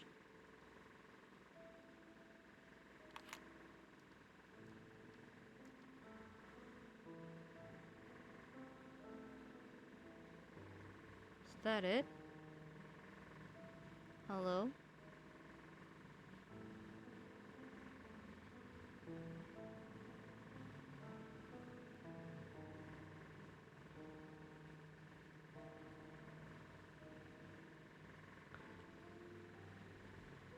Is this being used by the parasitic Fae?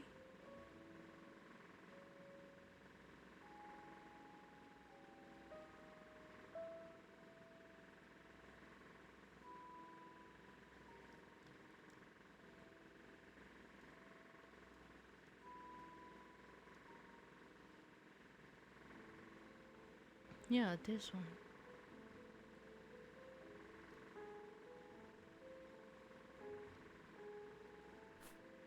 My pattern if I certainly if I wanted a 10.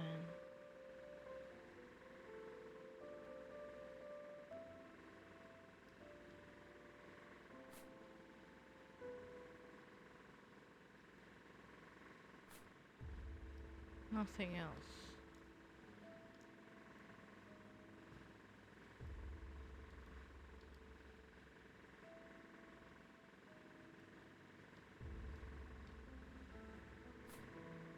Oh!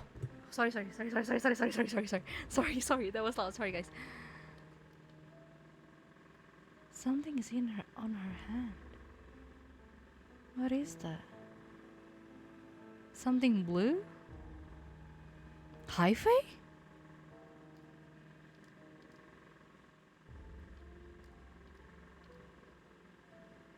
Yeah. And it's hold on. Pause.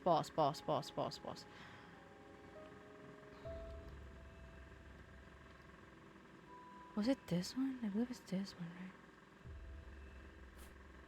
Nothing?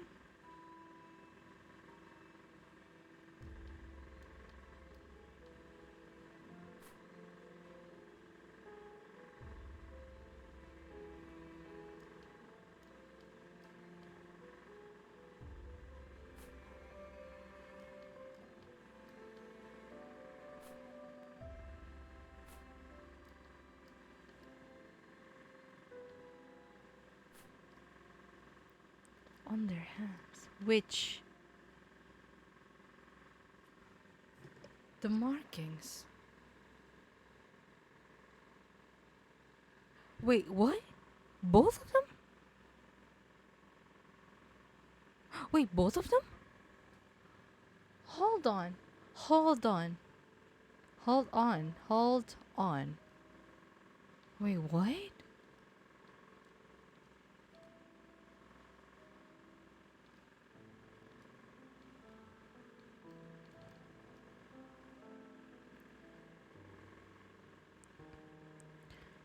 Scribe magic appears blue. Hold. Eh?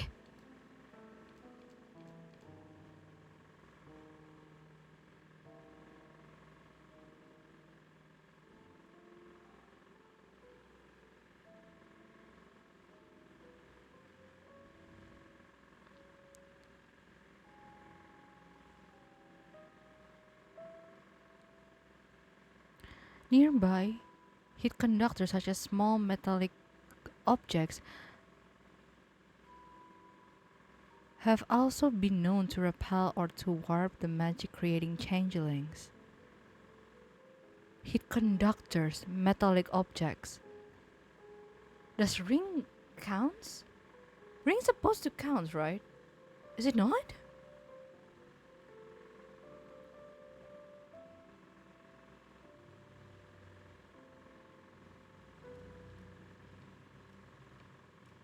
Balik.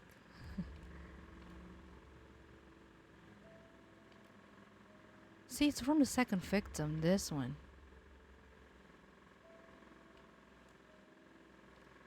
So, Bolly, this is she.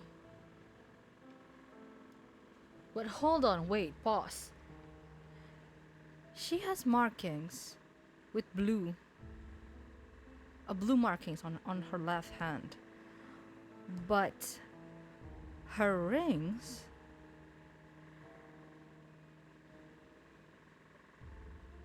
is thick with purple with a hint of red.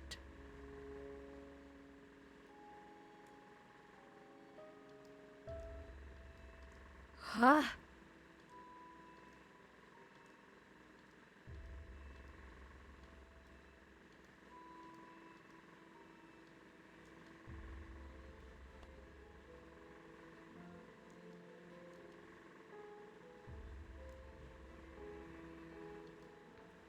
Manner of death: hardening into bony tissue from afar. The corpse looks like coffin moving down death around 1 p.m. Victim profile: an affluent middle-aged woman in the city. Police report: the victim reported hearing strange noises and seeing strange phenomena in the days immediately preceding her death. The interviewing officer suspected, due to the victim's strange behavior, involvement in occult matters. Forensic report: no traces of drugs or poisons from what could be extracted from the body. Further autopsy is still in progress with the victim's manner of death. Woodridge. Now that's a familiar name.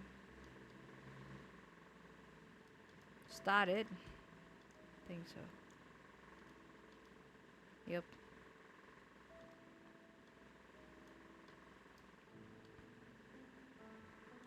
Susan Moore. 40.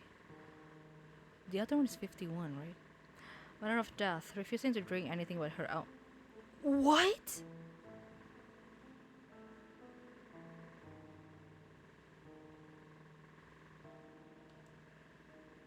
An elderly middle-aged woman in city. Police report: the victim's mother reported that the victim was suffering from a prolonged paranoid episode in the days leading to her death. Specifically, the victim was acting erratically and saying strange things such as, despite the manner of death, there are no signs of dehydration and or hemochromatosis, no traces of drugs or poisons. Blood type unknown. Other blood type unknown? She's the one that doesn't contain iron. Is it being sucked?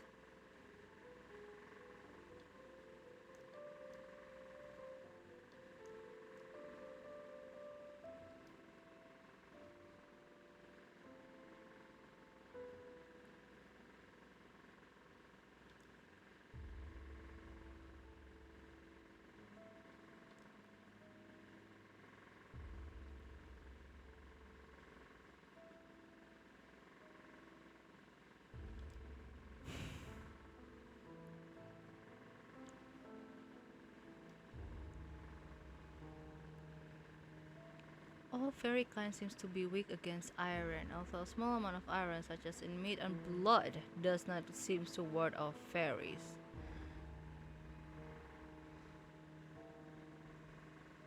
Never, but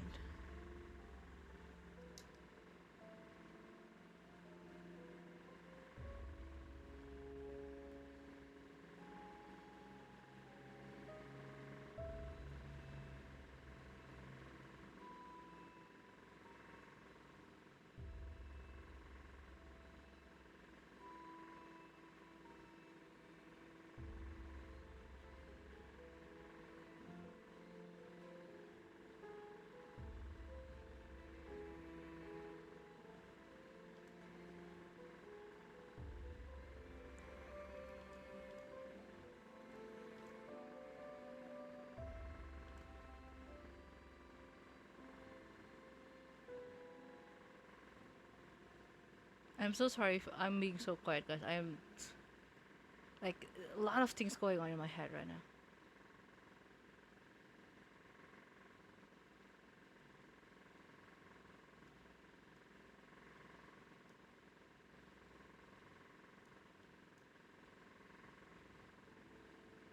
This one's age 40, 151.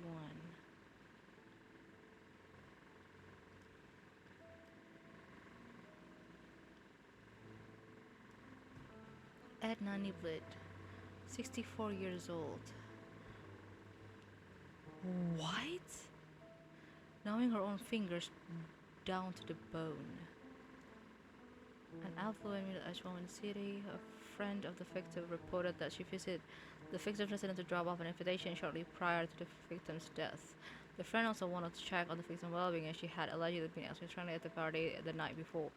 According to the friend, she witnessed an emotionally charged conversation between the victim and a young factory girl. However, the friend didn't think much of the interaction at that time. The crime scene, the invitation card dropped off by the friend was seen close to the victim's corpse, was taken as evidence. Is it this one? Blood doesn't contain iron.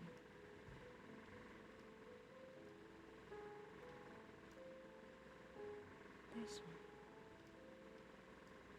This one then, right?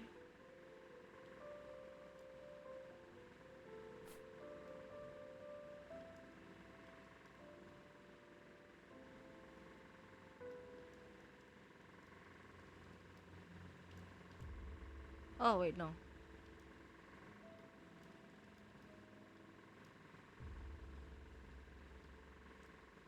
Mind you guys, this is still a demo, by the way. This is still a demo.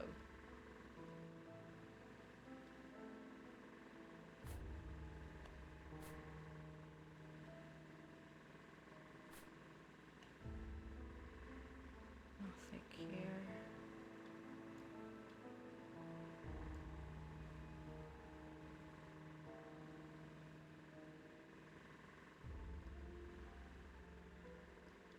No, I lost the I lost the invitation. No. Oh, here you go.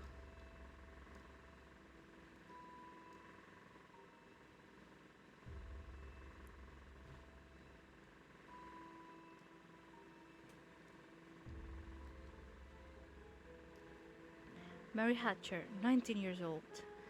Death from shock due to arsenic poisoning. A young. Are they connected? Is it the same one? Ah, yeah. She is. Or was. She is. Skylar is not acting like herself in this before she passed. Shortly before her death, the victim visited the police station. For the interview for officer, she seemed to be the brink of confessing something when a look of terror suddenly crossed her face. She then appeared to change her mind. She left the station without saying anything further to the interviewing officer. Prior to death, the victim suffered from violent abdominal cramping followed by diarrhea and vomiting, consisting of effects of arsenic poisoning. Doses of said poison can be found in blood type A in the glass she was drinking. Okay, blood contains iron and other elements commonly found in human blood. Okay.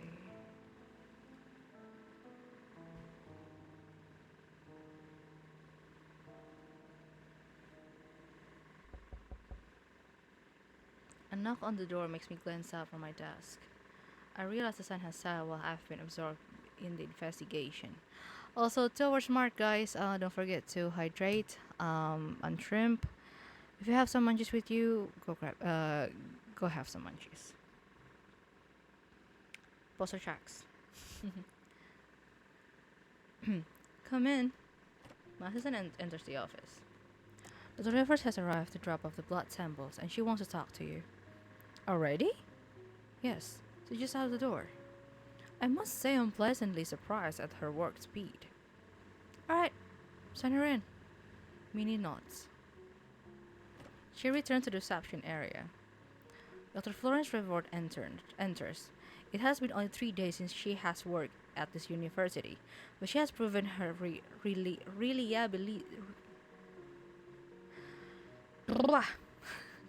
reliability more often than not. Good evening, Professor. Good evening, Doctor. Dr. Revord hands over the blood samples. She also gives me her lab report. Here you go. Thank you. So, what have you found? The most peculiar thing is that there is no iron in one of these blood samples. Say, is this very related? Her question prompts me to ask myself, to what extent of the case can I divulge to her? Theodore said that I may ask the patron or her for information using some of the evidence. Although she has knowledge of fairies and their curses, can she handle seeing crime scenes photographs? As I return from my thoughts, I notice her voice has taken on a higher pitch. This is so exciting! Are you working with the police? Does this mean that we'll get better credibility in the eyes of public? Oh my, we're going to be in newspapers, aren't we? And not on the usual corner spots too. Oh, I can hardly contain myself. It appears she took my silence as a yes. It's good that she's excited about the possibility of advancement for FAEOLOgy, but her cheerful disposition can sometimes be rather overstimulating. As if on cue, a knock on the door arrives to spare me. The specific sound is familiar, more familiar than when my assistant knocks. Special delivery? Mr. Henkel's hands are empty. And what, pray, might you be bringing for me? Is it you? Are you the special delivery, Mr. Henkel? If you wish to call me special, then I certainly won't stop you. But I did bring a box of huckleberry muffins for your office. Now I'm hungry. Now I'm hungry. Minerva was instantly enamored by their buttery scent. She's currently feasting on them. We can only hope she'll leave a muffin apiece for the rest of us. Oh, hello there, Florence. I didn't expect to see you in this office. Hello, Mr. Hankel. Fancy seeing you here. Although you do have a habit of making this office your sole stop on campus. She chuckles. That's just because this is where all my money went. A well spent investment, nonetheless. He makes a retort at Dr. Everett, but throws a subtle smile in my direction. How cheeky. Hold on. So, Florence, what's been occupying your time as of late? She looks at me briefly, possibly wondering whether she should tell him. Hold on, guys. Yeah, that's my microphone, by the way. Possibly wondering whether she should tell him about what she did for me. The usual matters, I suppose. I tried asking your father about you at the last soiree. However, he confessed he didn't have the faintest idea. You must tell me more about your chemical research. Haisham. One of these days. The clever pursuits of you young academics thrills me to no ends. You know I cannot share all that much, Mr. Hankel. Unless, of course, you find yourself in the position to become the chemistry department benefactor, then all their secrets are yours. A more playful giggle escapes her lips this time. I'm afraid I'm all tapped out, financially speaking. Oh, I'm not buying that one, not for a second. He's selling fibs, isn't he, Professor? Well, now, I certainly don't want to get in the middle of the money talk of the rich. I wish I had the information, Doctor. It will make proposing for research much easier, with a bit of delicate leverage, naturally. Mr. Henkel laughed in amusement. I feel I should ask the reason he's here before the conversation takes an odd turn. On another note, Mr. Henkel, did you get my letter? Is that the real reason you dropped by? Upon recalling that I asked Oz to insert the letter into his mailbox only this afternoon, I'm about to retract his questions. Unexpectedly, though, he bows his head in assent. Your words have always had this immersive impact on me. Perhaps that is why you are such an effective educator. Whenever I encounter your written language, I long to hear it spoken. Post haste. Are you putting a spell on your letter, by any chance? I think you're the one with all the spells, Mr. Hankel. Your muffins, for one, have always been successful in getting Minnie's guard down. Oh dear, you two are making me blush. I suppose it's time I take my leave and let you both be. I'm due to somewhere shortly, anyhow. Oh no, that might not be necessary. I can't stay long either. Mr. Henkel lapsed into silence as he continued staring into my eyes. It's difficult to maintain eye contact with him, but even harder to look away. I wonder what I should do. I ought to discuss the case, but both of them seem to be in a hurry. Should I tell Mr. Henkel to return another day since I need to have an important conversation, Miss... Hold on.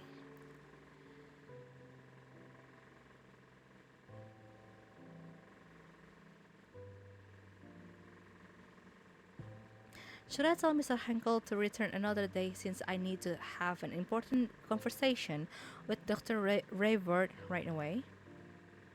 Or should I dismiss the chemist and meet with my patron now? There are benefits to either choice. Soliciting Dr. Rayward's opinion on the case may be a good idea. She could share some more insight on the chemistry side of the case. Her parents owns a successful company that produced the powder makeup in evidence. She would also know the social happenings among the wealthy elites. On the other hand, Mr. Henkel is also a viable candidate for an interview. His connections within high society knows no bounds. Everybody seems to know him one way or another. He might know things Dr. Revert doesn't. Since he has been funding my research for a long time, he also more familiar with fairy topics. Whom should I interview? Honestly, I'm much more curious with the blood sample. Dr. Everett, would you mind staying a little longer? I'd like to hear your opinion about something. Dr. Everett glanced at me, then Mr. Hankel, and then back at me with a glimmer of mischief in her smile. Are you sure, Are you sure, Professor? I let out a resigned sigh. Sometimes it can be quite difficult to deal with her teasing. Yes. When I addressed my patron once more, regrets colored my tone. Mr. Henkel, would you mind coming back another day? I have something crucial to discuss with the doctor at the present. Of course, I understand your scientific pursuits precede all else. I wouldn't have it any other way. Thank you for dropping those muffins. He only replies with a smile. I'll see you soon, alright? As soon as possible, I promise. Mr. Hankel and Dr. Revert exchange brief goodbyes. My patrons then depart. I'm alone with the chemist again. Doctor, I might need your further assistance regarding the blood samples, and also something more pressing. So it is true. You are working with the police. I suppose. Detective Krause consulted me this morning about an ongoing criminal case. Oh? Do I sense some old flame flickering back to life? Your eyes tricking you, Doctor. It has been ashes for a long time now, and nothing has changed. There is a hint of disbelief in her eyes, but I won't indulge in her playful teasing as there is a more important matter at hand. I clear my throat. So, I would like to ask you for your information. As you may be acquainted with some of the victims or their friends and families. Alright. I'd be happy to answer any questions you might have. Thank you. Although I do need your sworn secrecy on this. Of course. I'm adept at keeping secrets. You need not worry. Makasih headpetnya. Kamu belum tidur? Belum ngantuk? Udah makan? Had your dinner yet?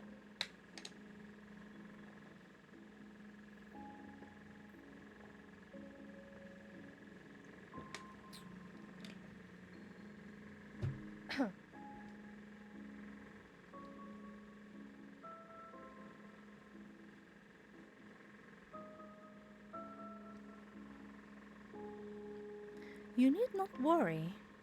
Those samples I analyzed are part of the evidence in this case, right? That's right. So, let us begin. I'll tell her the fundamental facts of the case while she listens silently all the while. When I finish my summation, she has only one word to say to me. Interesting.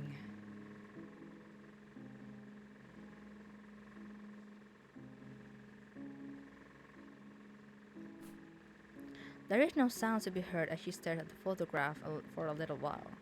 I wonder if it's too much for her. Is this Mr. Woodridge? It's a little difficult to recognize her because of the... Well, she speaks with her usual sunny lilt, which is quite surprising. I guess she has got a strong stomach. Yes, you are correct. What do you know of her? Everyone knows her and her family, that's pretty sure. They are one of the richest in the city, the elites of the elites. Accordingly, their circle consists only of very selective people, such as your patron, I imagine. Oh, and their family likes to host charity events. Did you ever know her to dabble in occult matters? Unfortunately, what I told you previously is all I know about her. If she did dabble, do you think maybe her manner of death is a result of occult matters? It is certainly a possibility. It's almost 11, but not gonna lie, I'm kinda hungry. Should I find something to eat?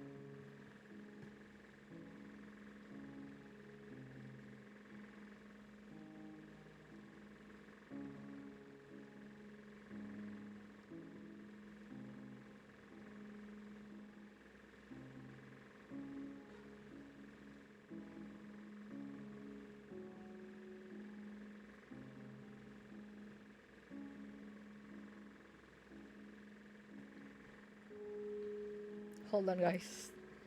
I'm trying to see some if there are any munchies that are currently open at the moment.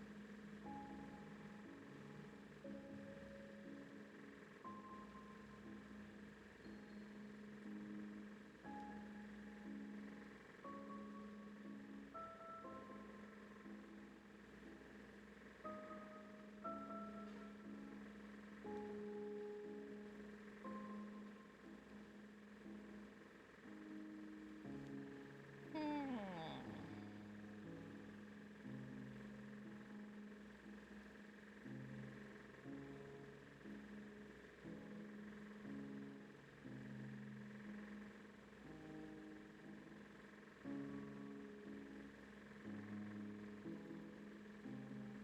There's a bakery.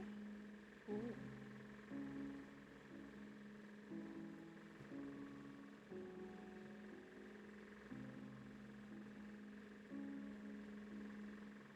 Hold on. Bentar ya guys, aku mau lihat ada yang bisa.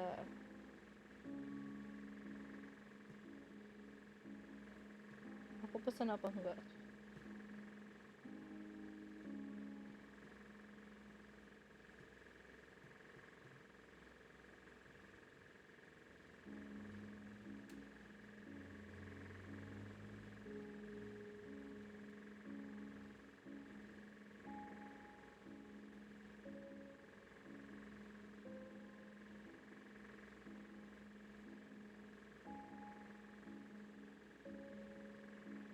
Sadly, there's nothing.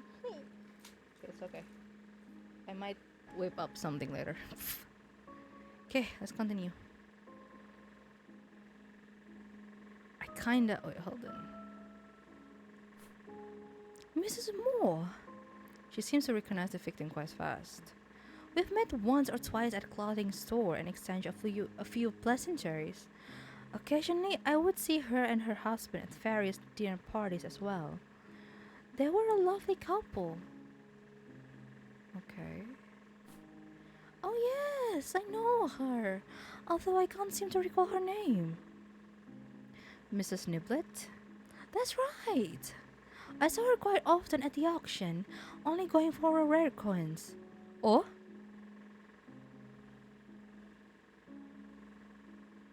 So is that coins belong to her? The one that the parasitic fairy. Oh, I wonder if some of those coins carry some sort of curse, since they come from God knows where. Do you happen to know this girl? Unfortunately, unfortunately, no, I don't know her. It's surprising that she seemed rather unfazed by quite the gruesome photographs. I wonder if she had seen worse death because of caused by chemicals. Although even if I had seen worse, I doubt I could muster such cheer. I've never realized this peculiar side of her.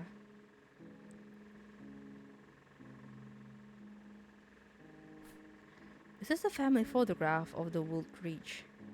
Ah yes, it was everywhere in the papers when her father married the famous and one of the most beautiful socialites. The other man here is Mrs. Woolridge's stepbrother. Do you know anything about these people? Aside from being fabulously wealthy and well known? Not particularly. Okay. This is Mrs. Moore and her family. Could you tell me what you know of them?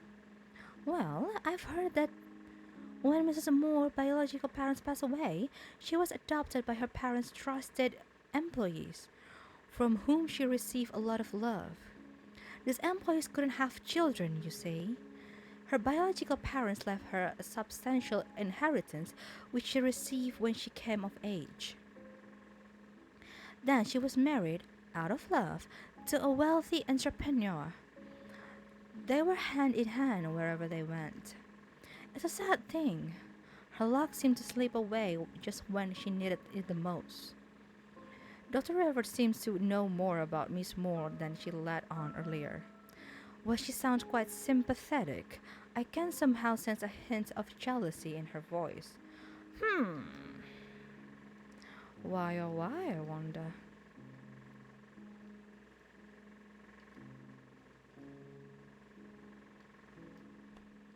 I've done my best to put all the details there, although I might have missed something regarding the curious blood samples.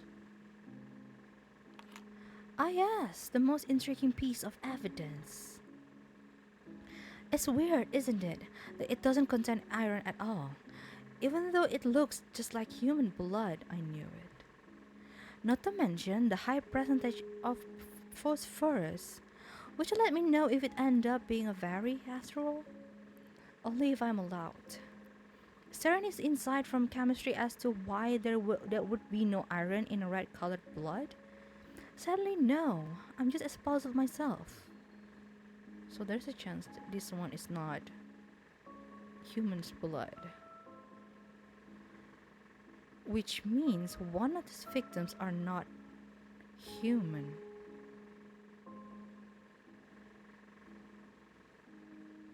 Possibly the second one, because this ring belongs to the second victim, but this ring is, how do I say it, colored in purple with a hint of red, which means it's been worn by the parasitic Fae. Huh. I found traces of arsenic in this blood sample. Yes, this was reported by the forensic team too. One wonders who could have done such a thing to the poor girl. Actually, chemists do sell arsenic to common people to make their own weed killer and rat poison. I haven't done that in some time, not since the university contract. But I'm sure the detective has asked his henchmen to collect purchase records from chemists all over the city, don't you think?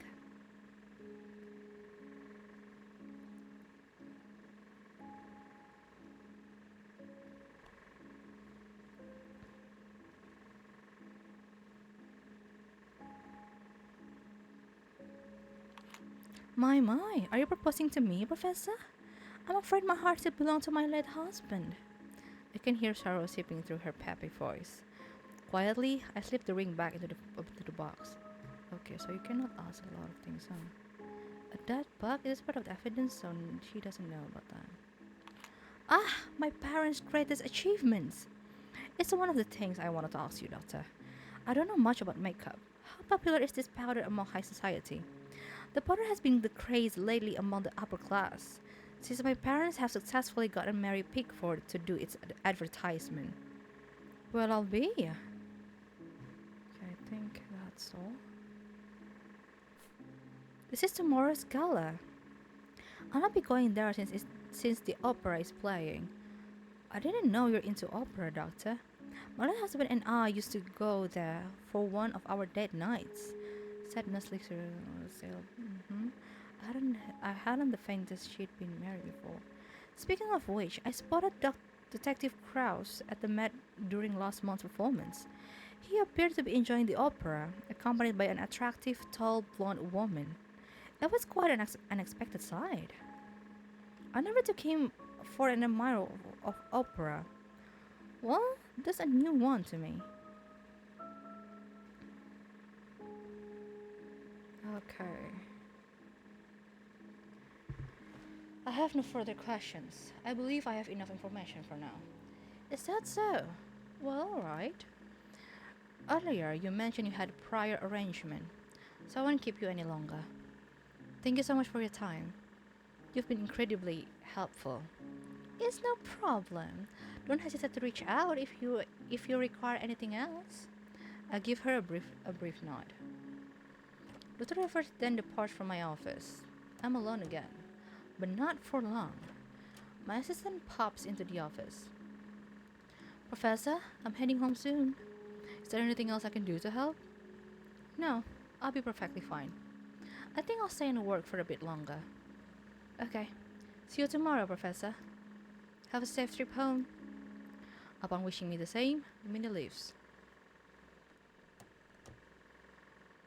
I have some time until I have to wrap up my work day and head home from the office.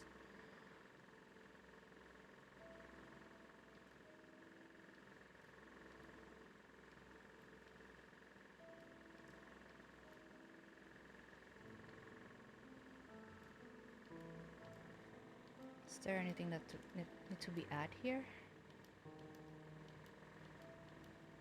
Hold on, no, I don't think so.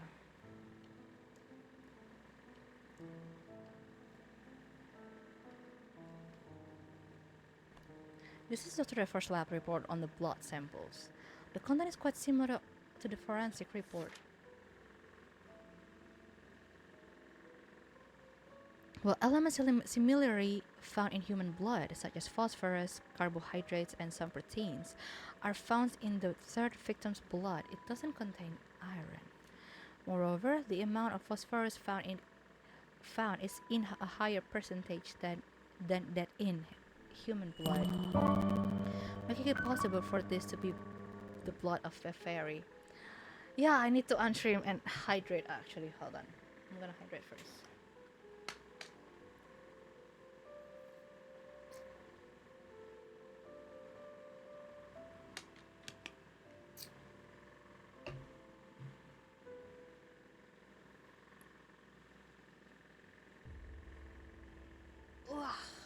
Okay, okay. 2, alright. Hold on, guys.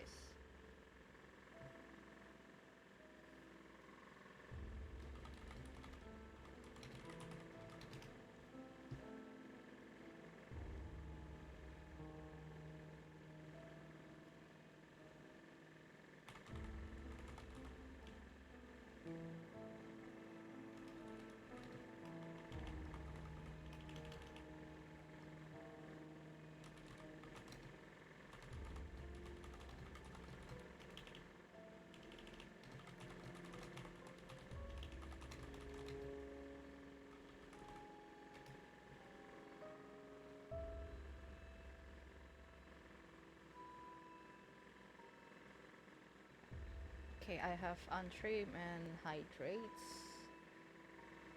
So let me.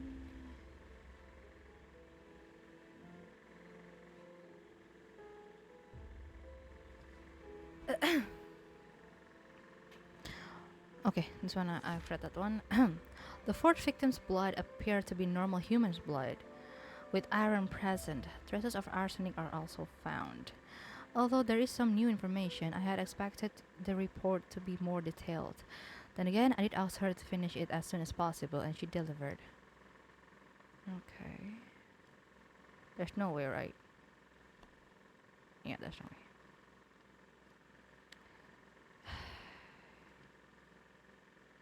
I've read somewhere that most insects don't have iron in their blood.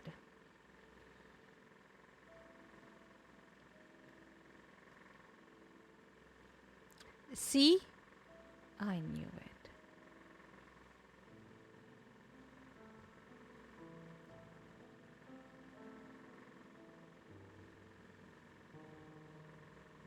This is not a human blood. Or at least...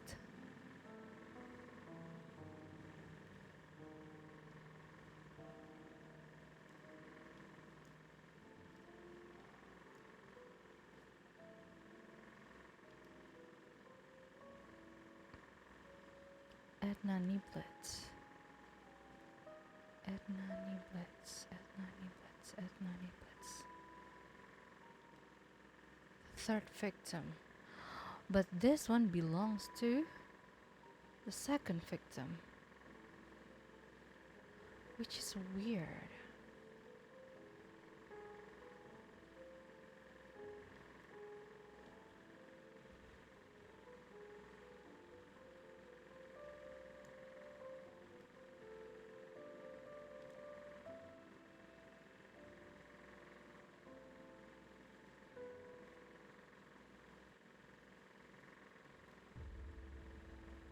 Arsenic, huh? Wait, no, wrong one.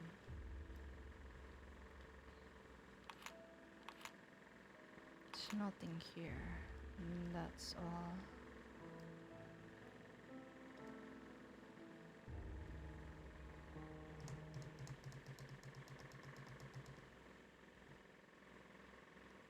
It's the next afternoon. I should be grading assignments or reviewing the lecture I'm going to deliver come Monday. or do anything productive in the realm of professorial duties. Instead, I find my attention straying more and more towards the office door. I voice my frustration to good old Oz. Theo will probably arrive at any moment. I can't stop wondering whether my explanation will be good enough for me, will be enough for him. In the past, no sort of explanation ever seemed to please him when it comes to fairies. And why should it do so now? My voice cracked with concern. This time he came to you bearing in mind the possibility of fairy involvement. He'd be a fool if he discredit you so soon. My fairy companion chirping becomes increasingly stern this time. But you need to get yourself together. You must remain steadfast and strong when facing the detective. Don't permit your voice to falter when presenting your findings. I know I can let myself unravel at this point. It's just that he's never solicited my opinion quite in this matter. A professional insight, no less. All the more reason to be calm as you can be. Maintaining your composure is essential to delivering a persuasive argument. But no matter what happens, at least you know you tried. At the end of the day, he's the one who needs to solve this case. You're right. Of course you are. I'm not a detective. I'm simply a professor sharing my perspective. Thank you, Oz, for always talking me off the ledge. Just then, somebody knocks on the door. This might get to sail past your window ledge. Best of luck. I whisper a hard goodbye to my fairy friend. I'll see you tonight, Oz. Once Oz has flown out, I direct my attention towards the door. Come in. My assistant marched in. Professor, you have a visitor. You have a visitor. You have a visitor. Oh my god. The detective mini nods. Aight, send him in. Minnie nods once again and walks out of the room.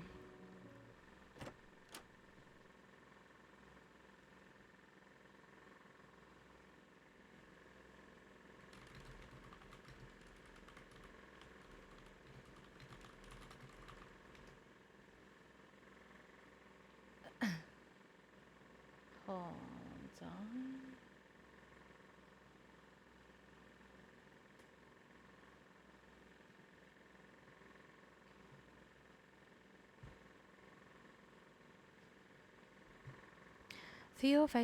Face? Theo paces around a little bit before strolling in. He appears quite distracted. He finally stops and opens his mouth. So, what have you learned? I take a deep breath. Here it goes. I have to present my findings to perhaps the most sought-after detective in the police force. Theo investigates cases right where the crime scenes unfolded. He's agonizingly familiar with the grit and the grime of the city's darkest recesses. Meanwhile, as a professor, my expertise primarily revolves around the nebulous, the theoretical. I must do my best to stay calm and collected, just as Oz suggested. I've read the case files. Victims' odd behavior shortly before death could be due to hypnotic spells from fairies. The fourth victim went to the police station, but before she said anything, it seems she saw something that scared her away. What if she saw something not human? At the manner of death, he interrupts me before I can finish. I have no time for assumptions. The paper telephoned to our department this morning. Said they found out about some of these deaths. So that's why he looked agitated. The chief is preparing a statement for tomorrow regarding this. So I just cut to the chase. Is there fairy involvement? Yes, I'm certain of it. I can tell his interest is piqued. However, I like to first lay out the basics, since I'm pretty sure you've discarded the things I've told you in the past. He grumbles as if an admission of my statement. So far, we've identified 3 classes of fairies: warrior, scribe, and parasitic fae. Warriors have strong offensive magic. Scribe's magic tends to be defensive, and parasitic magic is, well, parasitic. We Phaeologists have developed a tool called Black Light to detect traces of Fae magic. It can even be detected through photograph if the magic is especially strong. Warrior magic glow red, Scribe magic blue, and parasitic magic shines purple. I found that seemingly fairies of one specific classes are behind this. Which one is the culprit? Honestly though, honestly, honestly,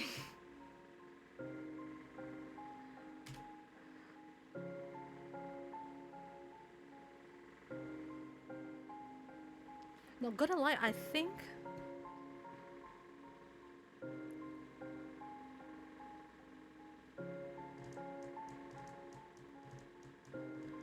it's the warrior fae.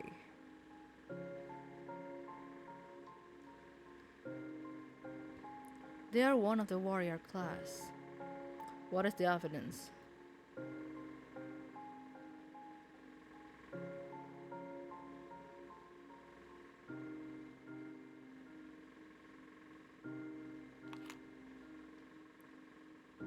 Hold on. The black light show the magic traces.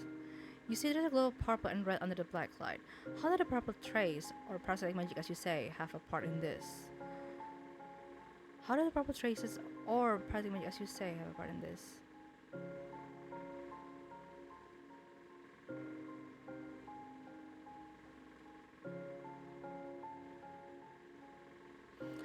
That is because the blood is fairy blood. Uh, that is because this blood is fairies and their blood contains traces of their own magic. This is further supported by the blood sample analysis. Fairies' blood high Fairies' blood has high content of phosphorus, just like reported. Adding to that, the missing iron. Fairies have an aversion towards iron. They don't have it in their blood. They can still, however, withstand the iron in humans' blood. That's why some parasitic fate like to drink our blood. So I ramble on. Theo listens intently with a slightly surprised look on his face every time I start a new sentence. To be honest, I'm out of words at the moment. What else you got?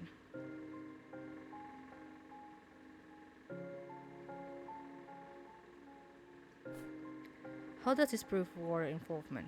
I put the dead fae beneath the black light. This is a dead parasitic fae. Look, it glows purple and red under the black light. I check their bodies still glow even after they're dead? Correct. It takes a little while until their magic is fully dissipated from the corpse. It honestly looked just like a normal bug to me. Hold on 1 second. I turn to the shelf and pick up one of the boxes containing a deceased insects from my ongoing research. I open the lid and show it to Theo. I found this one dying just yesterday.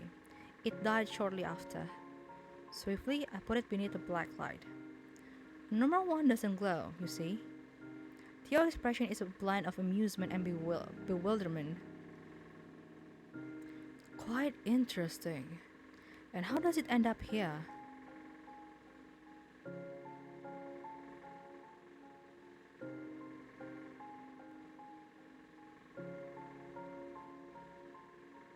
Honestly, this one I think.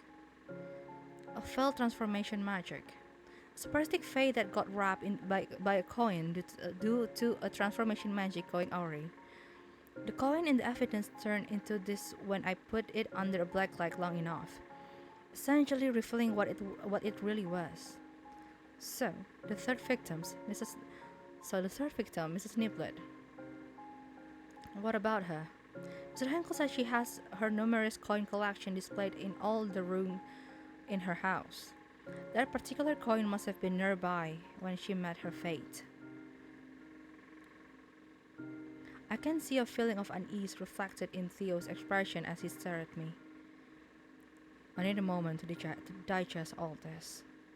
I nod and take a moment to arrange the box neatly before placing it back on the shelves. What else you got? How does this prove the war involvement? I place the ring beneath the black light. You see, Mrs. Moore rings glow purple and red under the black light. By what does it glow? What by? By what does it glow purple as well?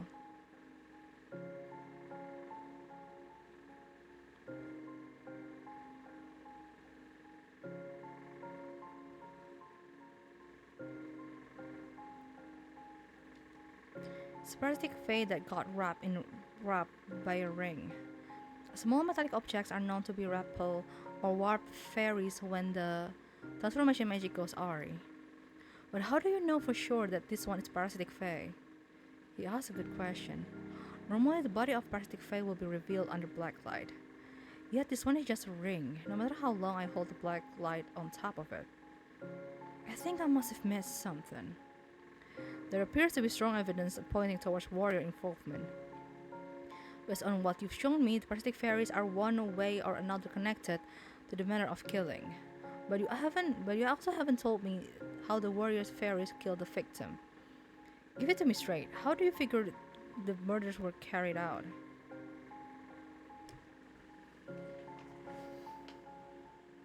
Hold on, guys.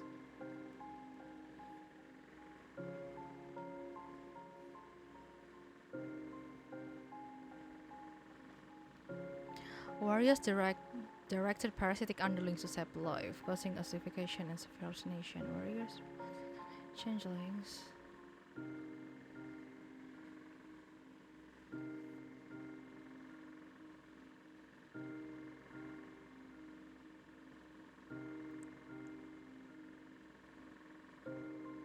I don't think it's this one.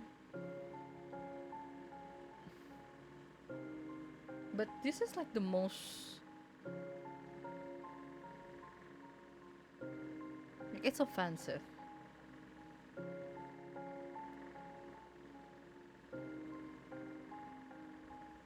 I'm gonna go with this one. The warrior high fae used their transformation magic to turn parasitic fae into human look-alike of the victims, which are often called changelings. Changelings? I take out the crime scene photograph with the middle-aged victims and lay them out on the table. Using the magnifying glass, I showed the oddity in the victim's hand to Theo. This is one of the possible anomalies that is likely to happen due to the complexity of transformation magic used in creating changelings. As famous as these ladies' families are, it would have been a big thing on the papers if they had 6 fingers from when they were children. I don't seem to remember anything like that in newspapers. Do you? No, me neither. Theo looked away, as though trying to remember all the newspaper he has read. It also explains the missing iron in the blood samples, since the corpses are not human. I wait until Theo meets my gaze again before continuing. They then murder the changelings using ossification and hallucination magics. It is done to cover up what they really did to the real humans. What they really did? Like what? It can be anything. The real humans might be kidnapped to the fairyland, destined to wed certain fairies and bring forth offspring, or be employed as a slave, or tortured for amusement until they die. I shiver at the thought of it happening to the poor ladies. Theo appears to be unsettled by the same thought as well. Hold on, are you saying that they might still be alive? There is a chance. Yet, the realm of the fairies is still an enigma, even for those who study their kind. The FAEOlogists in this university have barely met any living fairies. You're aware of how fresh this field is within academia, aren't you? Theo nods. It pains me to admit I genuinely do not know how to get them back. I'll keep trying nonetheless. We both fell silent, as though a heavy weight had settled in our throats, refusing to budge. We can also look at this case from another angle. The motives. Based on your investigation, what could be the rationale behind the warrior fair's action? Hi, Darren. Yeah, I need to stand up actually. And hydrate. Okay, of course. Of course. Hold on, let me do that.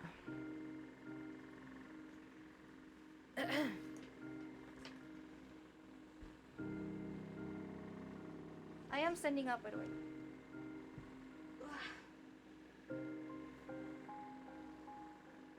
Okay. Ouchie.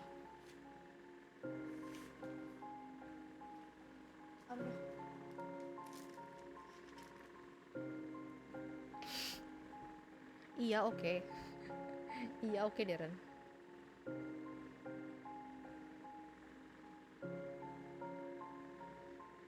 Okay, I'm gonna hydrate now.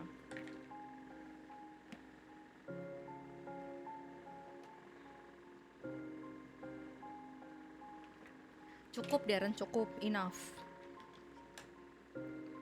Iya, sudah cukup. Sudah kulakukan semuanya. I have stand up and I have hydrate. Gak cukup. Cukup, terima kasih. It's difficult to pinpoint the reason why fairies do what they do since they don't follow humans' rules or morality. Enggak, it is. It is. Trust me, it is. Percaya nggak sama aku? Nggak, ya wis, terserah. However, I found that ini ya lagi.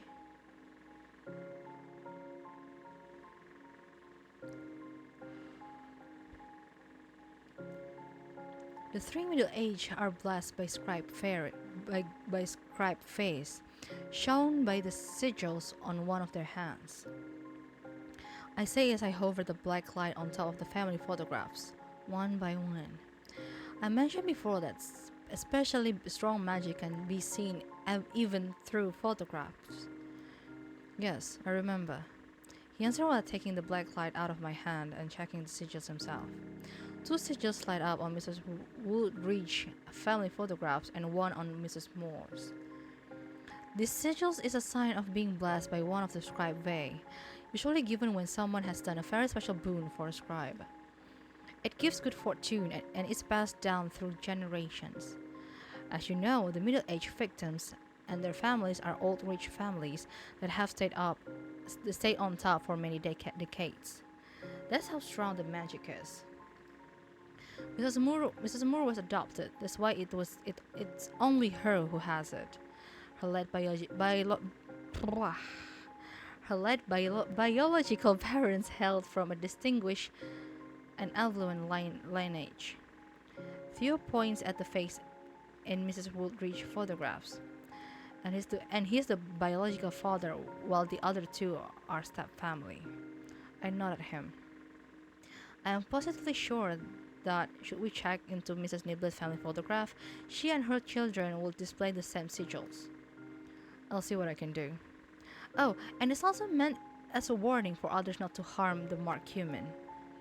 I guess the warning didn't work in this case, did it? No, it didn't. Well, I suppose it does make sense, and it's a pattern. Yeah, this might be targeted murders. This might be targeted murders.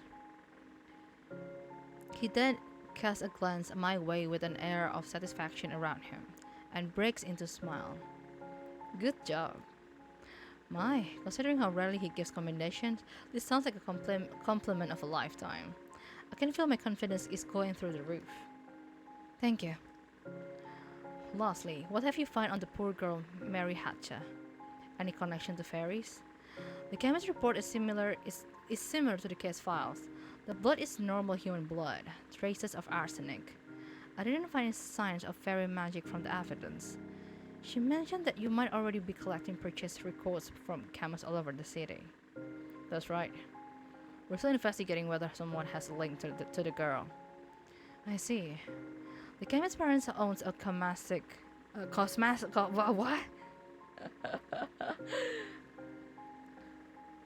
3 hours mark, guys. Don't forget to hydrate and stream like I did. Poster checks. If you guys have some munchies, eat some. The chemist's parent owns a cosmetic company that produced the makeup powder in the evidence. She said it is popular among the upper class ladies lately since they've gotten Mary Pickford to do the advertisement. He picks out a small notebook and a pen from his trench coat and starts writing. I'm not sure if this is useful. Every scrap of information counts. I ought to note down the things we've talked about today as well.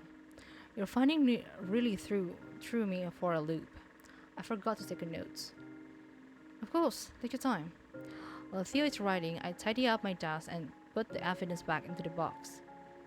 Anything else you got? That's all I have for now. He put his notebook and pen back in his coat. He heaves a sigh so heavy I can't believe he has the weight of the city on his shoulders. Even though when he looks at me, there's a gleam of something that wasn't there before. This flex of illumination is all the more stark since we've started this discussion. It's hope, perhaps. A tiny, delicate thing is blooming in this room to counteract the overwhelming darkness and despair outside. I always knew you were clever. Oh, yeah. Even though I feel there are still some missing pieces to this puzzle, you've done well. I'm quite impressed. Thank you, Theo. He answered with a soft smile. Well, we've still got our work cut out for us. But at least for now, innocent people won't get thrown in jail, thanks to you. I'm glad I could help.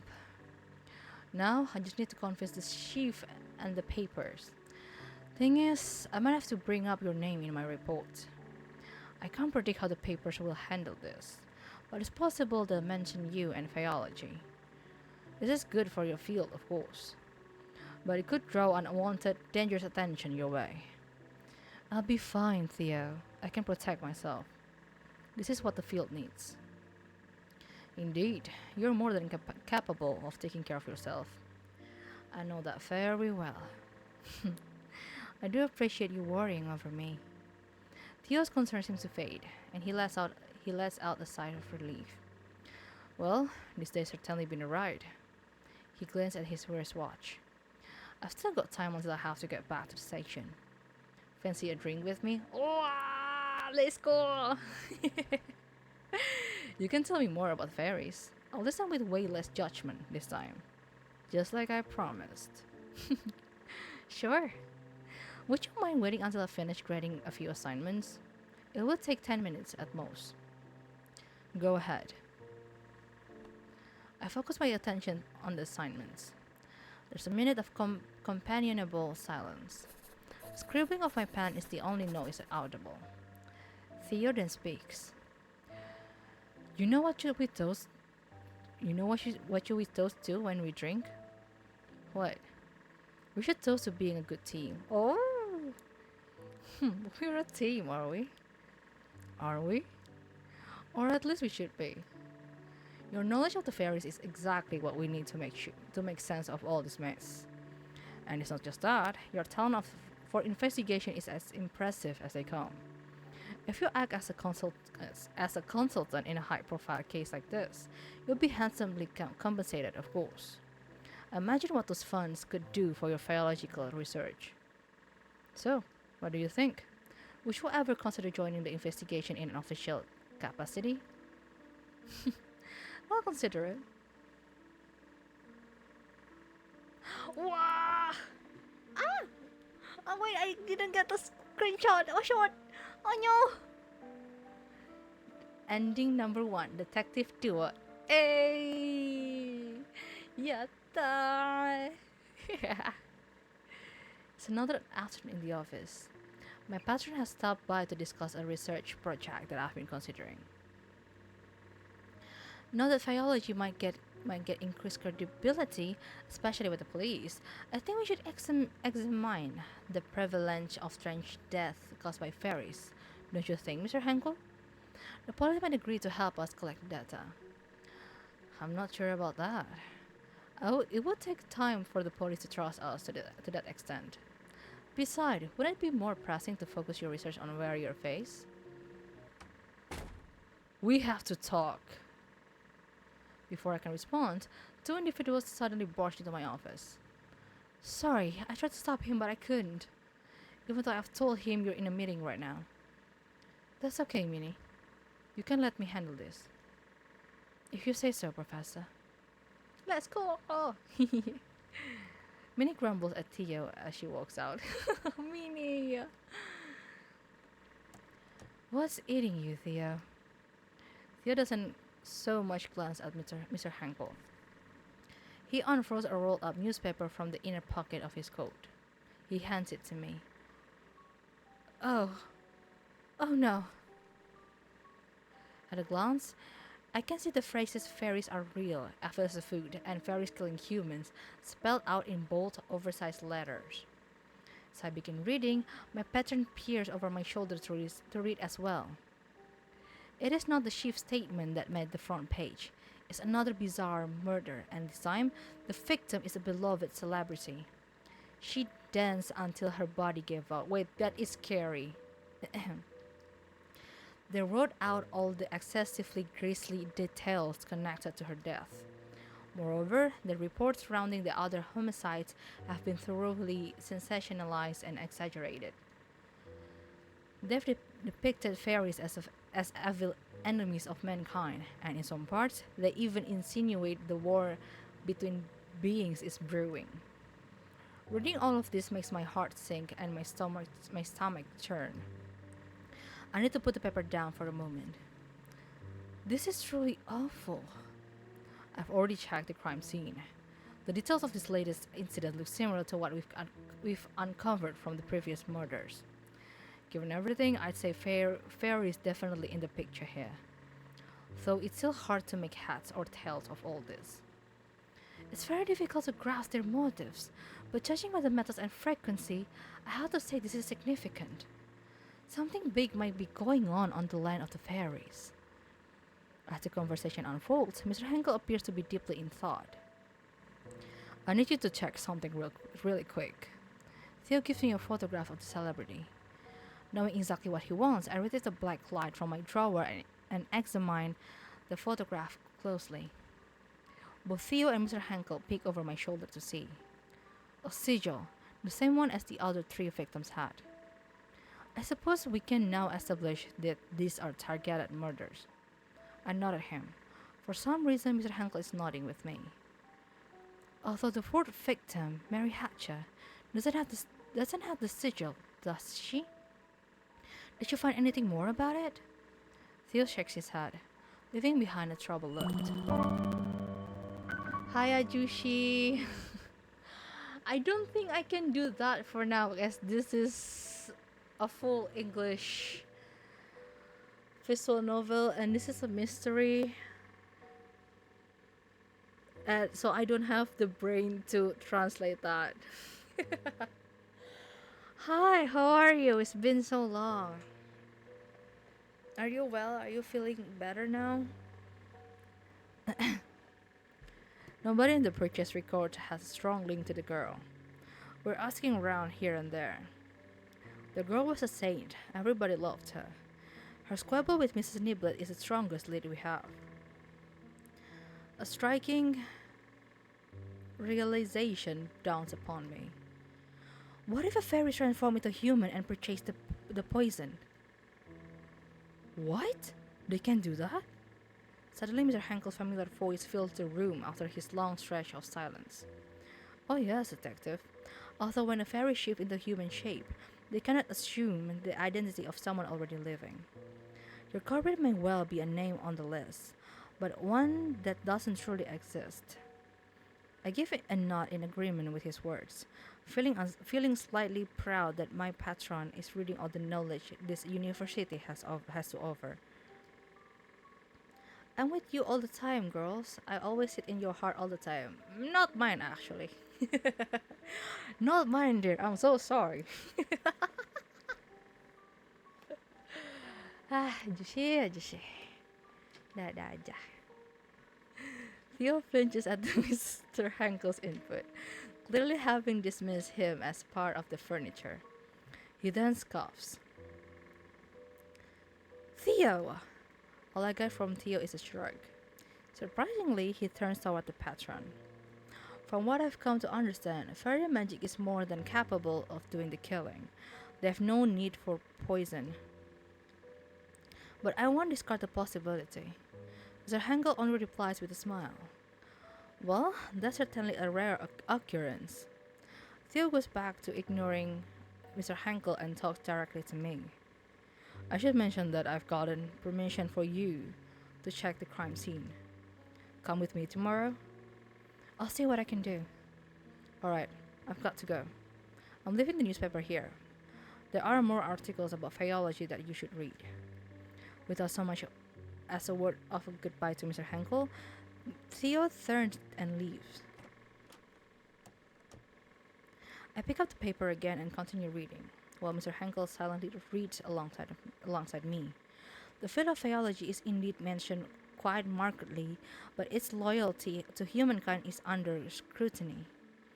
Although the police chief spoke of our help, the papers continue to raise doubts about our involvement in these killings. Is the FAEOLOGY University a friend or a foe? Ah, no! Wait! Why you have to end it there? Mushroom Mellow! Mushroom Mellow, no!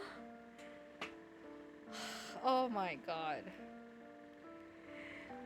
Mushroom Mellow, you need to tell me when this will be released. I need to have the full game. I need to buy the full game. I want to see the continuation of this. I need to know. Mushroom Mellow! Mushroom Mellow! I'm shaking your shoulders right now. Mushroom Mellow! I need to know! Oh my god. Wait, I need to know. Oh shoot. But shout out to Lelf. Shout out to Lelf. As a writer myself, this is such a good writing, and you searched thoroughly. You're a goat, I'd say. This is really really good. Oh my god. Shout out to these guys. These guys are so amazing. Research assistant Lulukat, my dear, you're a goat as well. Oh my god. The research, the writing is god chef kiss. I love that so much.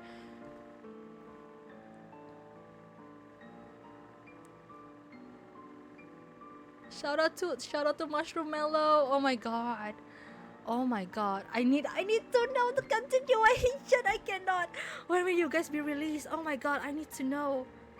I need this game. I need this game in my life. I need this game in my life, guys. I need it. I need this. I need this. No.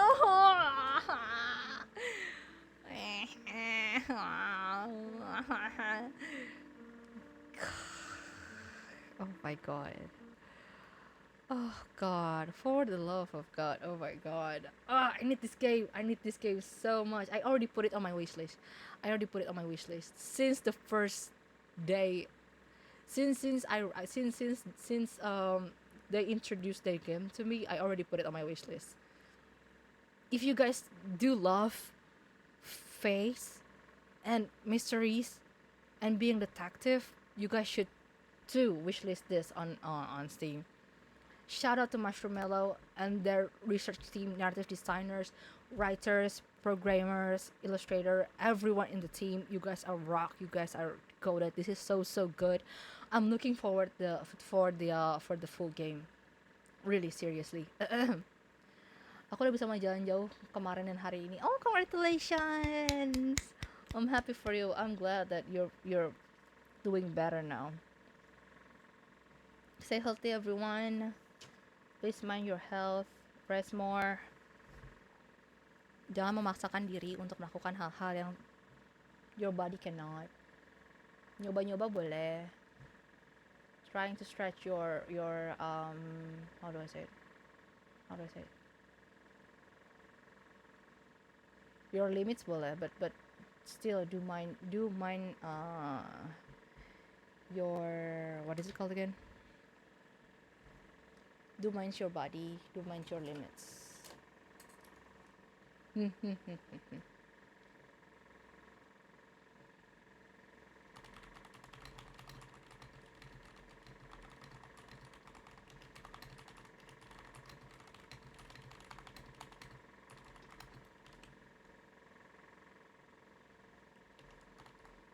on.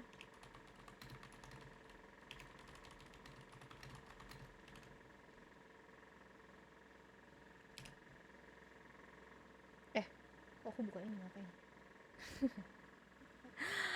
Alright, and that's Death and Phaeology. I had so much fun playing this. Oh my god! And this is only the demo. Can you imagine how will it be when the full game released?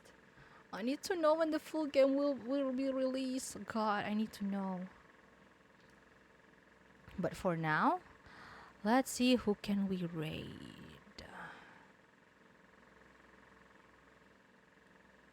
Oh. Okay. Right. Oh, thank you so much for the headpad. Makasih headpadnya. Okay.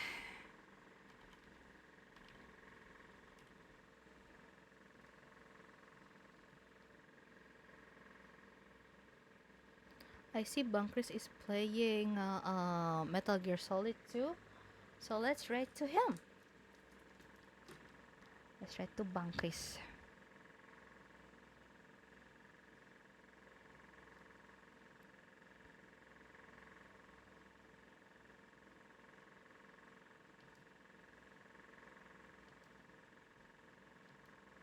Belum mau ending kan?